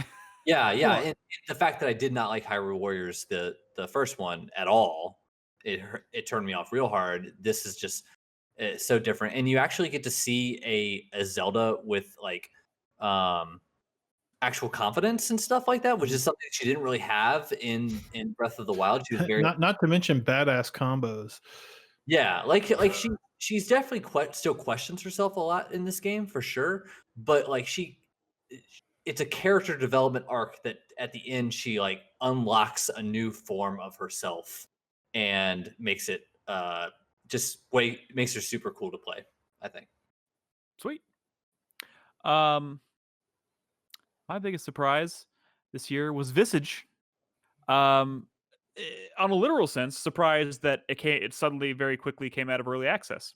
Didn't think it was going to happen. It wasn't really something I was expecting to actually end up being able to play this year in its full finished form, and it came out. But I think I was surprised at how successfully it kind of demonstrates what PT could have been if that game as it existed in that demo was fleshed out into a full-blown experience. Not necessarily saying this is what Silent Hills would have ended up being, but if PT had been an actual game on a much bigger scale, I think it absolutely would have been something similar to this. And you know, for a game that takes place kind of all inside this house, they managed to make stretch it out into a very lengthy, meaty experience. It's like a 12-hour game, 12 to 13-hour game that takes place all inside this house, but they still made it feel very diverse and very kind of unexpected, and while at the same time scaring the pants off you. So, yeah, I was just kind of ultimately surprised at how effectively it accomplished what it set out to do. So I don't think it's really a one-trick pony. I think it does a lot of things really well. And if you loved PT for what it could have been, for the promise of what it could have been, this is the game you should play for sure. Chris Davis's biggest surprise was Project Wingman again, a Kickstarter project that turned out to be very good. And maybe that in and of itself is fairly uncommon, and maybe the reason he chose that. But yeah, that makes sense. I thought it was like, I was surprised that the game that looks exactly like Ace Combat was good. No, it's not what he was going for. But let's see what the community said as far as biggest surprise goes. It was Hades. So, yeah, God, a lot of voting for Hades on this one. But yeah, I think a big part of it is what Crispy said, is that because when it was announced, it really looked like maybe a cash grab. Like this was going to be something just to kind of fund the other more ambitious projects that studio likes to do. But this is absolutely their most ambitious project by a country mile, I would say. All right, our next category is biggest disappointment. Okay. Yeah, my winner for this award is easy. No one likes to give their disappointment award, but to me, I had to really fight for this one. Nick wanted this one, but I was like, no, you motherfucker. No one was sadder than me. In fact, I think you like this game, Nick. I mean, I liked it enough to, yeah, I mean. Resident Evil 3 Remake, you know, I'm a big Resident Evil fan. And Resident Evil 2 remake was on my top 10 that year. It's a great fucking game. I love Resident Evil 2. The reason this was such a huge disappointment to me is because Resident Evil 3, I think, was like the perfect game for a remake. Especially after because Resident Evil 2 laid the groundwork for what it could have been. Not just laid the groundwork, but like laid the groundwork in a way that like, Mr. X felt like, oh, this is kind of cribbing from like Resident Evil 3, right? Like there's a nemesis like figure that they put into the remake of 2 in a way that kind of, it was more like how Nemesis was in the original Resident Evil 3. So when we heard that they were making Resident Evil 3, it was like they're going to take that to the next level, right? This is going to be Mr. X on steroids, but it totally wasn't. It felt like a wet fart compared to Mr. X. And for them to like fail at that one thing that Resident Evil 3 is known for was a huge bummer to me. Not to mention that, like, I mean, it was kind of brief and forgettable. They cut out a lot of the. They cut out a lot of like the memorable locations that you go to in Resident Evil 3 proper. Like it just felt like a very abbreviated version of that game. This was their chance to like make, Resident Evil 3 soar, which was, I think, in my opinion, a classic Resident Evil game that kind of underwhelmed back then. This could have been a big open city Resident Evil or fucking anything, right? But it was just such a safe thing that mostly just felt like an expansion to Remake 2. I adore Resident Evil 2 Classic, and I think I would, if you asked me today which one I would recommend playing as far as Resident Evil 2 goes, I would say that remake is incredible and everybody should play that. Like maybe even more so than the original. This game, I would 100% still recommend the original over. Me too. I'd this. recommend the Classic over this one, and I don't even love Classic Resident Evil 3. So it was a but big hey, at the end of the day, we still have Resident Evil 2 and Mr. X. We kind of got the Nemesis experience. I prefer Nemesis in that second Resident Evil movie to this Nemesis. Oh my god. Hot damn. Give me rubbery Nemesis any day. All right, Nolan, biggest disappointment. Mine Nolan, is this mine real? is good. Mine is going to go to Final Fantasy 14, specifically the 5.4 patch. I just really thought how the continuation of the Sorrows of Werelic quest, the versus like Emerald Weapon and Castrium and everything they did with Eden's Promise. I just thought it was fucking horrible. True. I'm just kidding. I'm messing with Jaeger. I have no idea what half those words mean. I've never played Final Fantasy 14. Were you reading off a wiki or something? What was Yeah, that? I just looked something up. I don't know anything about Final Fantasy 14. But hey, we've mentioned it now. It's in our award show. You can't say it's not. My real disappointment for this year is XCOM Chimera Squad. Always been a huge fan of the XCOM series. Obviously, not the original ones. I wasn't aware of them back in the day, but specifically since Enemy Unknown and Enemy Within and XCOM 2, those games were great. I was so hyped for XCOM Chimera Squad. It just ended up being boring to me. It definitely was a mobile game. Like it had that feel to it. It didn't feel exciting. I didn't feel the same draw I felt to the other games, and I just kind of gave up on it after a while. I really wanted to like it just because for even the past couple of years, I've been having the itch to go back and replay Enemy Within and XCOM 2, and I thought, oh, this will definitely scratch that itch, but it did not. And I just, at the end of the day, I just kind of was sad. That's a bummer. Crispy? Well, this was difficult. My video game related answer was selected already by somebody else. So I just kind of had to default to just a general sense of disappointment just in people, man. The human race. It's been a bad year for people. It's just like it's been a bad year for people, like just in general in the video game industry, it's just I'll allow it. So many milkshake ducks. Fucking people, man. Yeah. Yeah. It's Yeah. Not... Hold that award, people. Hold that L. Yeah. Yeah. Own that. That's you. Man, that's a sobering answer. Sobering answer. All right, Ed. All right, yeah. So mine is non like video gaming answer, I guess, is hardware shortages. Graphics cards being so hard to get, the new CPUs being so hard to get. Still feeling the graphics card thing. Yeah, PlayStation 5. I finally got my hands on one after watching Wario64's Twitter for the past month, if not more. That's how you do it. I mean, like crazy. But my real video game answer is Warcraft 3 Reforged. Ooh, yeah, I heard that. Which sucky. So they like in 2018 when they announced it, they showed off like what they wanted to do with it, and it was like they were going to recreate all the cinematics from scratch and have it be more without joking, more cinematic-y rather than just kind of like a isometric view of the character models or whatever. And they totally went back on that without any kind of news or anything like that. And they overwrote people's Warcraft 3 installs on their machines through the Battle.net client. And so now the only version you can play now is the Warcraft 3 Reforged. That's fucked up. Yes. Wait, so if you didn't download Reforged, or does it auto? Yeah, if you don't have it downloaded and you still have the old discs or whatever, you can play that version. But I don't think you can play it on Battle.net anymore. Like the only way to play on Battle.net now is the Warcraft 3 Reforged. So fuck Blizzard. I am totally disenfranchised by that company now. After years and years of loving every single giving one of them their your games soul and giving them my soul and my time and my heart. And your money. They have broken my heart now. Gotcha. Through numerous bad business or Thanks. bad. I hadn't heard that. That super sucks. Well, yeah. Hey, nobody, like Brad said, nobody likes to give this award out, but it happens.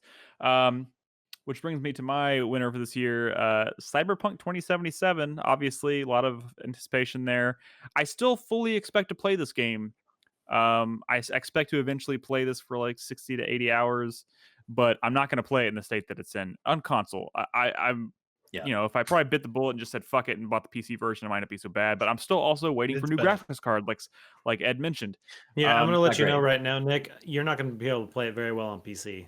Yeah, so mine can't even run it that well. I'm going to wait. They just released an update the other day saying that they have a roadmap for updates, and in the fall they should expect next gen versions of the game. So I'm gonna wait for that. Hopefully it's a better launch next time around. I played this version for about 12 hours before I just decided, no, this is a waste of my time because it's making me angry. It's frustrating me.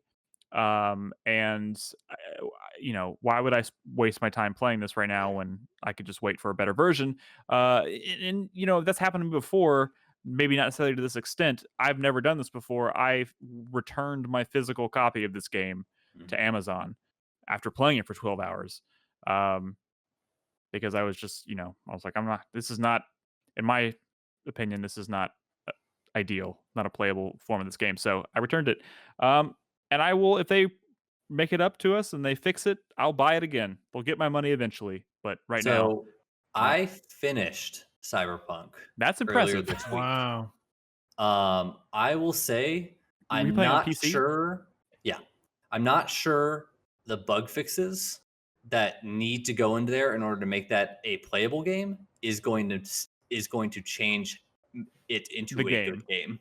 No, I don't what expect this saying, and it's so sad. I hate to say it, I played it enough to realize that the game that's there is not going to change, and it may not be my favorite game of the year, but it's still a good. There's still a fun story there to see and a cool world to at least take in. Yeah, but even if it's not going to be the most revolutionary game ever, like it was hyped up to be, some of the most interesting plot points I think just shrivel up into nothingness. Back to the Witcher. Back to the Witcher. CD Projekt Red. Let's go. That's such a shame. It's a huge expansions. We don't want expansions. Definitely going to be mine if I didn't. If you didn't have it next. So yeah, maybe you deserve to have it because you actually played it all the way to completion. No, I mean, I think no, Nick, your experience is like mine and Nolan's and Crispy's or whatever here, right? So many people didn't play it because it was so fucked, and that is hugely disappointing. Yep. I will also mention the community voted for Cyberpunk 2077 pretty much overwhelmingly. And Chris Davis's choice for biggest disappointment of the year, Sakura Wars? He wrote Poor relaunch for a celebrated franchise as a bad. No, I feel that. They I turned it don't into like a even- bad like hack and slash Dynasty Warriors style game when it used to be a okay. cool turn-based strategy game or tactics game, and whatever. Yeah. All I hear right. it's So okay, though. our next category is the Asterisk Award. We do this every year. This is our chance to highlight a game that we enjoyed playing this year that didn't come out this year. It's just something that we played and we want to give some recognition to. Brad, start us off. For 1998 month, I played Valkyrie Profile. I talk a lot about it on those 1998 month podcasts, so I recommend going back to listen to those if you want to hear my thoughts on Valkyrie Profile. It is a PlayStation 1 JRPG that I missed back in the day, but I'm so glad I finally caught up with because it's really fucking cool. All right. Nice. Mine is The Legend of Zelda: Oracle of Ages and Seasons, specifically the Link game. I had never played those when they came out back in the day. Kind of got the itch to play Zelda, mainly because I got the Zelda manga box set. Realizing that there was Oracle of Ages and Seasons manga in there, and having never played those games, I was like, might as well do it. Fantastic games. I'm sorry it took me so long to get to them. But they were both great, and now I'm kind of going down a Zelda spiral playing other Zelda games. Aren't the magnet gloves the sickest? Yeah, dude. Yeah, I'm surprised there was so many really cool fucking weapons in those games that I'm surprised we haven't seen since, or seen reused. But yeah, the magnet gloves are really cool.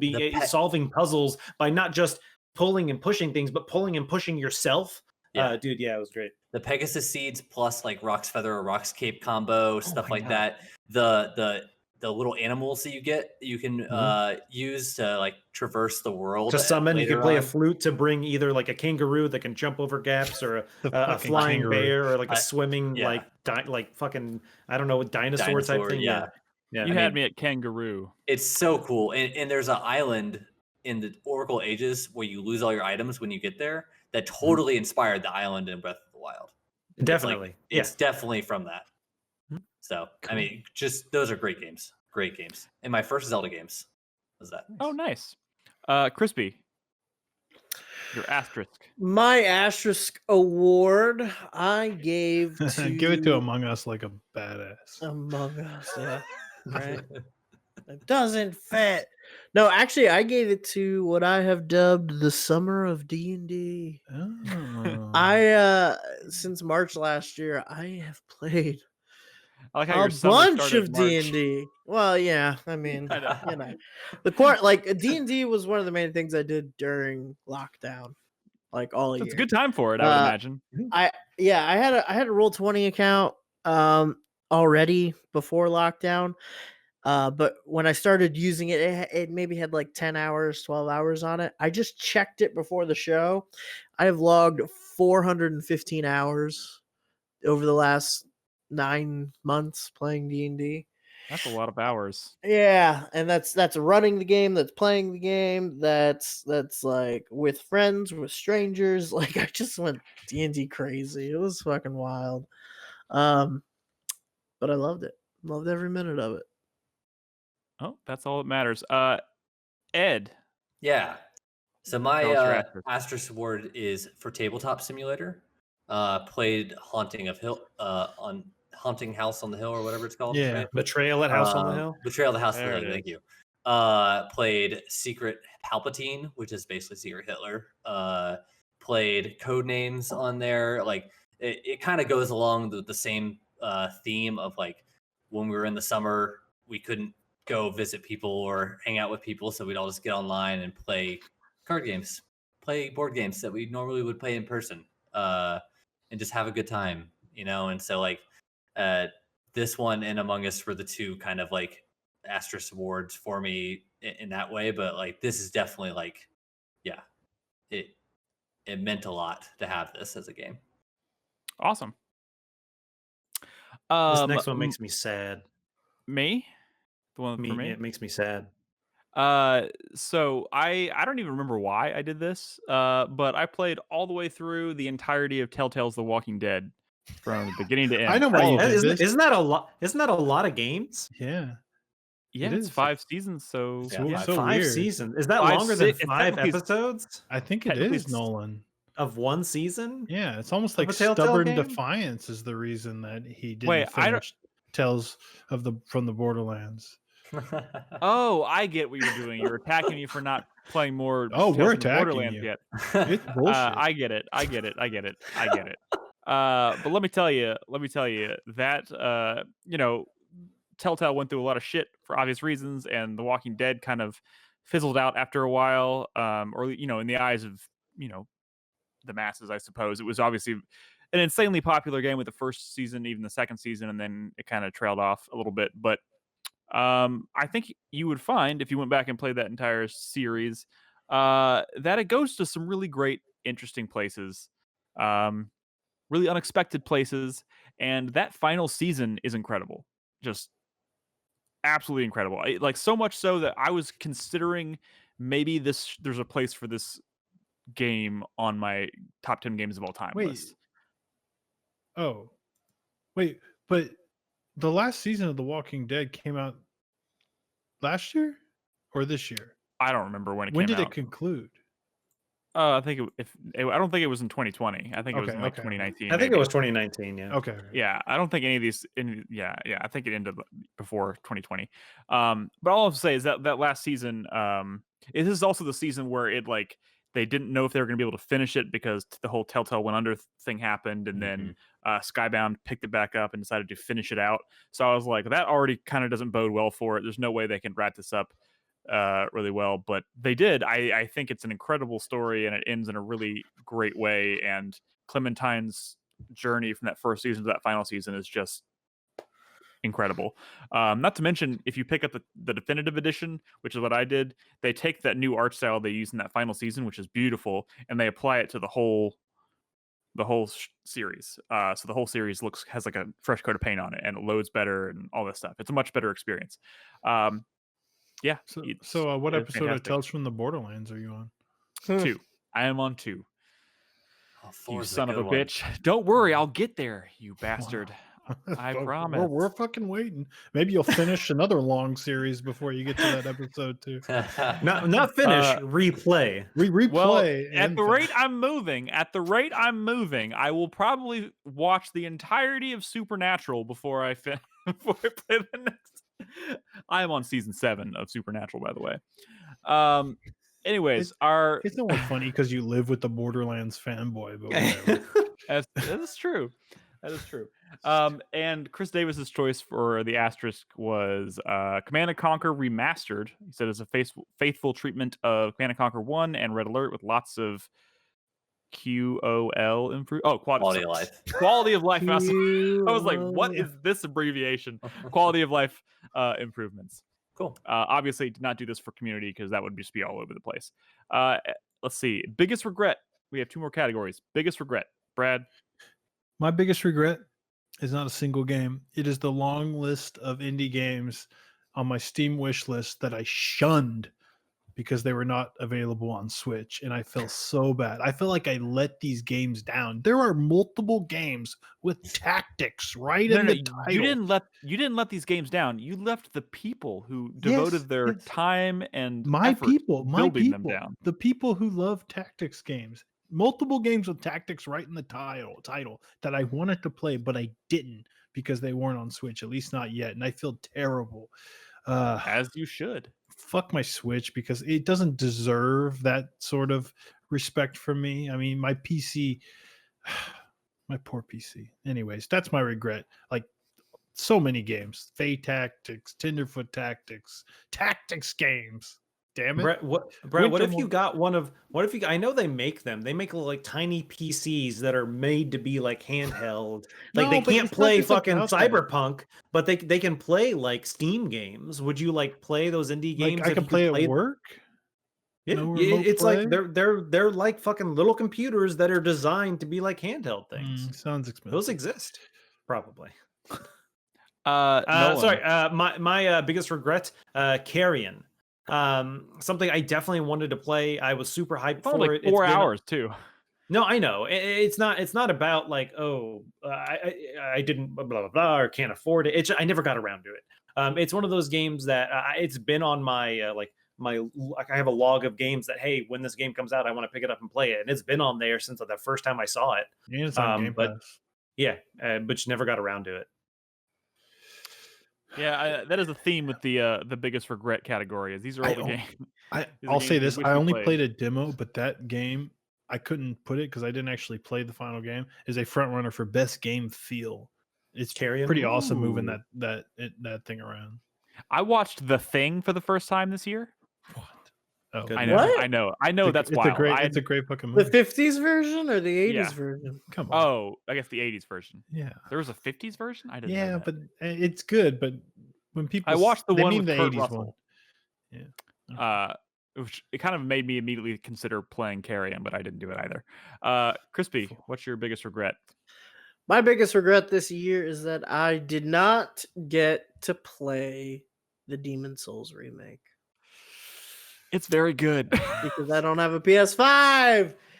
Yes, Crispy, piece of shit. Yeah. Yet. But Yet. One day. I don't mean to rub salt on the wound, but let me tell you, that remake is really good. I keep seeing videos and screenshots, and it looks really cool. And I was really, really tempted to give Demon's Souls the best looking game because holy shit, that game is a fine looking game. I was actually playing. Yeah, that's weird that you didn't. I was actually playing fucking Dark Souls 3 the other day just because I was like, I need to work it out of my system, Didn't work. Want to play Demon's Souls. I would lend it to you if I could also lend you my PS5, but that's not happening. Sorry. It's a brick. I don't want to move it. Let's see. Ed, what's your biggest regret? It's Desperados 3. You should be ashamed of yourself. Me too. This is a good game. I know it's a good game. I know it's an Ed game. I know I will like this game, but I didn't. It's never too late, though. I know. It's never too late. I can play it right after this if I wanted to. I could. If you wanted to. But you won't because Cowboys are stupid. Whoa. You shut your mouth, Brad. How dare you? The only reason I didn't play it is because it's a PC game and I didn't get a lot of PC gaming time this year. But I played 60 hours of Cyberpunk. Oh my God. I just had a realization because I know Brad has said this a few times. Did I play more PC stuff this year than Brad? Not that matters. No, that's not true. Not that matters. I mean, you make it sound like you just can't play PC games. No, I can only play them when I stream. Really, I mean that's the thing. But I mean, I've streamed enough stuff, so I played a lot of PC stuff this year. Yeah, but am I a better PC gamer than you? I'm sorry. Definitely not. I know that would be a bold-faced lie. My biggest regret this year is Neo 2. I love Souls games. Really, really good. I loved Neo 1. I've owned Neo 2 since the day it came out. And I didn't really get the itch to play it until like 2 weeks ago. And now I kind of really keep thinking about playing Neo 2. But I was like, at this point, Game of the Year wise, it's too late. I'm not going to be able to put any significant amount of time into it while I'm playing all the other things. But I'm going to make it a priority this year. So... It's really, but I do regret not playing it last year. I've been playing with DLC weapons and they're so good. I think it would have been a shoe-in for my top 10 if I had played it, but I didn't play it for a second this year. And Chris Davis's biggest regret is not playing the Ghost of Tsushima multiplayer. Can confirm, played some of that after Crispy talked about it. It's pretty good. Cool. It's pretty cool. That's pretty cool. Not what I was expecting, but pretty cool. All right, and we're going to close out the show with our last category, which is really less of a category and just more of an extension to our top 10 list. Obviously, we're working on our top 10 videos. We'll be coming out soon. But our number 11 award, this is the game that just barely missed our list. I think it's pretty self-explanatory. So, Brad? I feel bad about this one because it was on my top 10 probably the first 20 hours I was playing it. But the game kept going and it was a little too samey and I still haven't finished. And the idea of booting it up kind of sickens me. But when I'm playing it, I'm enjoying it. It's just, it fell and fell and fell. And that's Immortals Phoenix Rising. At the height, of me playing that game, I would have put it like at number 6 or 7, and then every 10 hours more I've played of it, it went down a spot. It's a lot of game. It's a lot of game. And now it's at number 11, and I don't think it's ever going to go back up by playing more of it. I think it's only going to fall further. But there is it does some cool things, and I still really love that world. And sometimes there's cool puzzles. Sometimes there's just annoying, tedious puzzles. But I do really like it. I just like 10 other games more than this one, quite honestly. Number 11 is not a bad award. It's a positive award. Sometimes we choose the game that we want to talk more about than number 11 number 10, because we know it's going to get lip service on an award show like this. And I just want to tell people that it is deeply discounted because it didn't sell at all, I guess. And it's definitely worth the bang for your buck. I'll just say maybe take it slow. It's a very chill game. Maybe don't mark everything on the map. Maybe just more organically explore that world, and I think you'll have a good time. All right. That's exactly what I'm going to be doing going forward. Starting right now. Nolan, what's your number 11? My number 11 is going to be Animal Crossing New Horizons. Oh, wow. Yeah, this is a game that it kind of teetered on the edge of my top 10 for a while. It's something that when the game came out, I was addicted to it. It was one of those things where, similar to something like a Genshin Impact, the dailies, whatever. I had to play it every day. I had to go and talk to my villagers every day. I had to do, the game revolves a lot around timing. So you physically have to wait for certain things to occur. Like, I want to build a house on this plot of land. That will be done tomorrow. So it's not like, unless you're one of those cheap people who like fast forward the time on your Switch, which I never did, you have to wait until tomorrow. And so it became one of those things where I was, the end of the season is coming. I have to make sure I catch all these bugs or fish or whatever, because they're going to go away and they're not going to be back for like 8 months. And just for the first few, like honestly, 2-3 months, I was playing it almost every day, but then quickly fell off. Just because there was nothing else left to do. I know it's one of those things where more stuff has happened since, and I probably should revisit my island and see kind of the stuff that's gone on, but I just haven't gotten a chance with, how many other games are out there. So, but it's definitely a good game. And there's no Nintendo items. That's true. That's something that's sad. Yeah. That's bullshit. Crispy. My number 11 I gave to Doom Eternal. Yeah, the game's terrible. Well, in a year where I didn't play many games, I did play 10 games that were better than it. So that does say something. And it's weird. I mean, it was cool. Like, I was into it. I didn't like the new direction that the soundtrack was going in. Didn't care for some of those boss fights. Thought that the big mechs were kind of a big like wasted potential. But there was mechs in that game? Yeah. Kind of. Yeah, kind of. I mean, not like moving or doing things, just like they were just like there. Which is part of the wasted potential. And you look at it and you're like, oh man, I bet those are gonna come into play later, and then they totally don't, and you're just like, oh fuck me, I guess.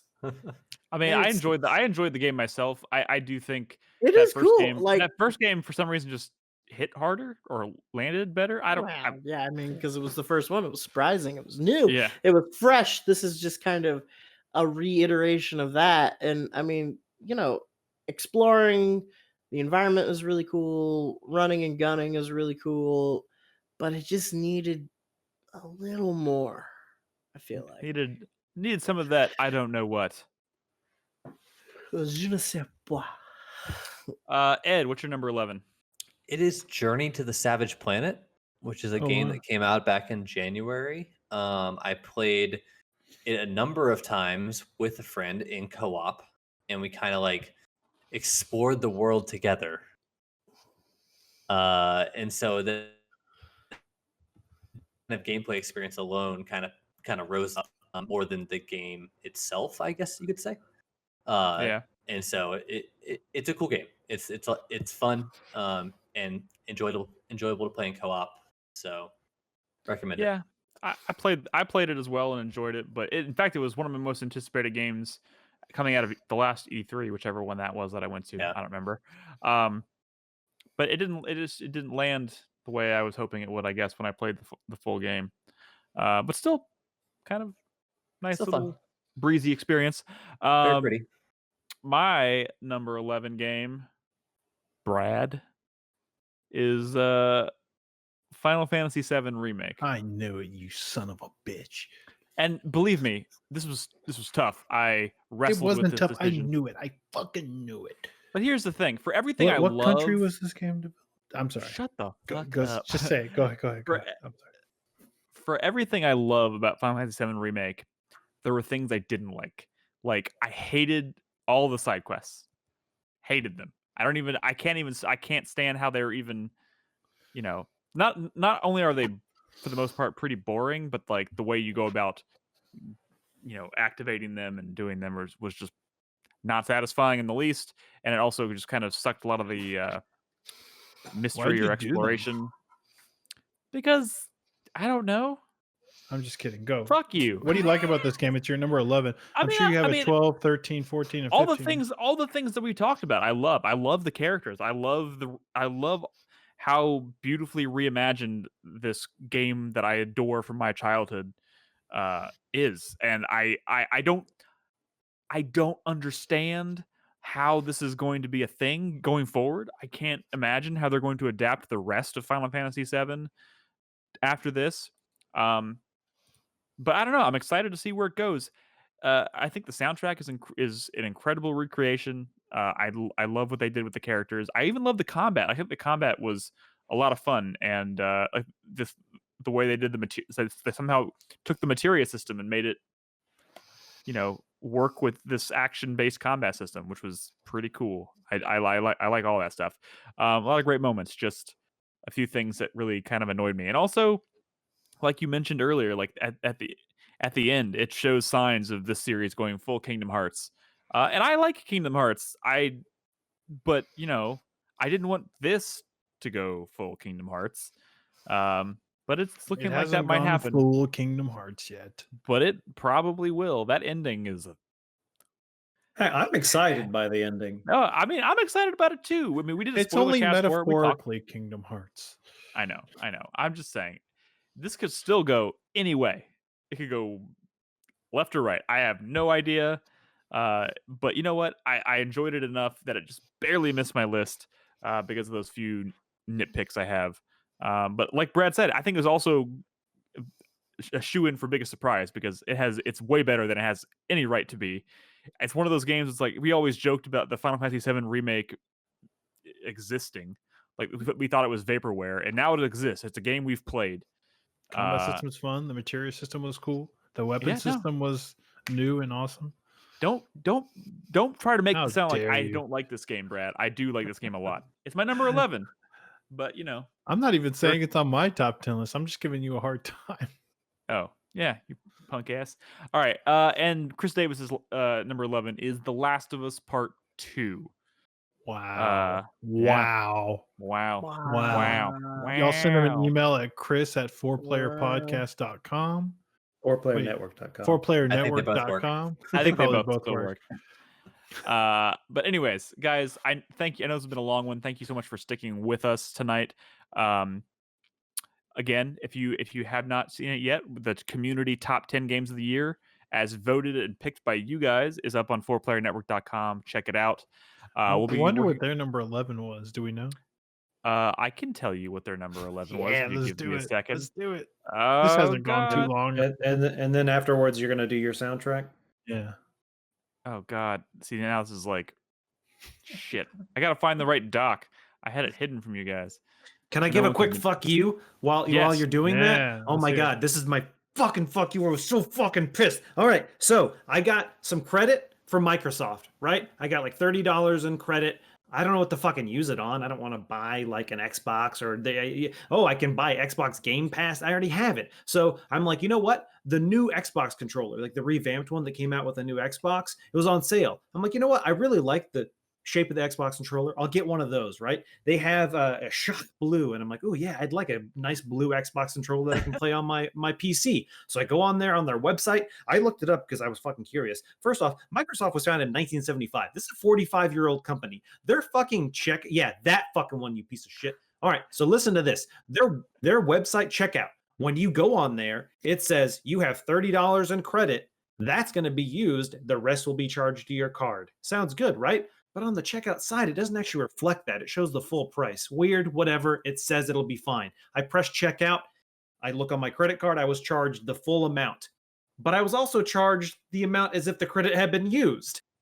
But then that got refunded, and I was just stuck with the full amount. I'm like, what the fuck's going on? Open up a support ticket with Microsoft, and Shroud is like, sure, Nolan, I can help you with that. Let me cancel that first order, reorder you another controller, and I'll use that credit. Well, guess what? He reorders me another controller. I get charged the full amount, and I get charged the discounted amount, and then the discounted amount gets charged back to me. I still have 2 fucking charges on my account for full controllers. He's like, don't worry, it'll get fixed. I have to escalate it to level 2 support. This motherfucker's like, everything will be fine. So a couple days go by, 2 controllers show up at my house. I fucking now been charged for 2 full price controllers. So I call today, and John is like, don't worry, Nolan, I got you covered. I will take care of it.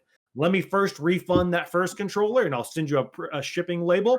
Done. Let me refund that second controller, and I'll send you a shipping label. Done. Now let's get you that controller purchased with a discount. Perfect. That controller just went out of stock. I can't buy it for you. I'm like, are you fucking kidding me? It went out of stock? I got 2 fucking stock in my house right now. What do you mean it went out of stock? And he's like, oh, I'm sorry about that. We can ship you a black one at expedited shipping at no fee. Fucking black one. I want a shock blue one. That was the fucking whole point of this. And he's like, well, what do you want to do? Do you just want to keep that one and you can keep the credit? Fucking, what are you talking about? So that's where I'm currently at. I have 2 shock blue controllers downstairs. I don't want to fucking open them because I should have paid $30 less for one of them. I now have like 22 days if the fucking controller comes back in stock to try and call again to see if they can fix the issue of why the fuck didn't they just use the credit in the first place. Damn, no one really was ready for this fuck you of the week. You're gonna get a third controller, if it wasn't man. For the fact that I back out now. If it wasn't for the fact that I wanted to introduce my soundtrack of the year before we close out, I would have just faded this. I would have had Nolan's angry rant fade us out.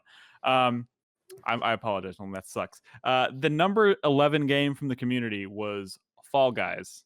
Yeah, just barely missed the list. Fall Guys. Also, I want to go ahead and set up my soundtrack of the year. Before we do that, guys, just a reminder: we're working on our top 10s. We'll try and get them out sooner rather than later. So keep your eyes peeled for that. Check out the community top 10. And of course, join us in Discord at discord.gg/4player. It's a new year. We're going to be talking about new video games for another year. We hope you'll join us there at discord.gg/4player. And again, I want to close out this show with my choice for soundtrack of the year, which, again, not a shock. The Last of Us Part 2 has an incredible soundtrack. I mean, that first game had an incredible soundtrack, but I think this one is stellar as well. The track that I chose, though, is a little bit different. I could have chosen any one of like those normal like twang-twangy like guitar or like rude. No, I mean like he has a very specific style, yeah, right? That he's known for. And I could have picked anyone because they're beautiful and they're amazing. But I went with a song called "Eye for an Eye," and it is specifically. It's used to build like intensity in the game, and it just makes me feel fucking just ready for action. So check it out. We're gonna play it here as we close out the show. Again, thank you so much for listening, and we hope you guys will join us in 2021 for more video games. Good night. Bye. Bye.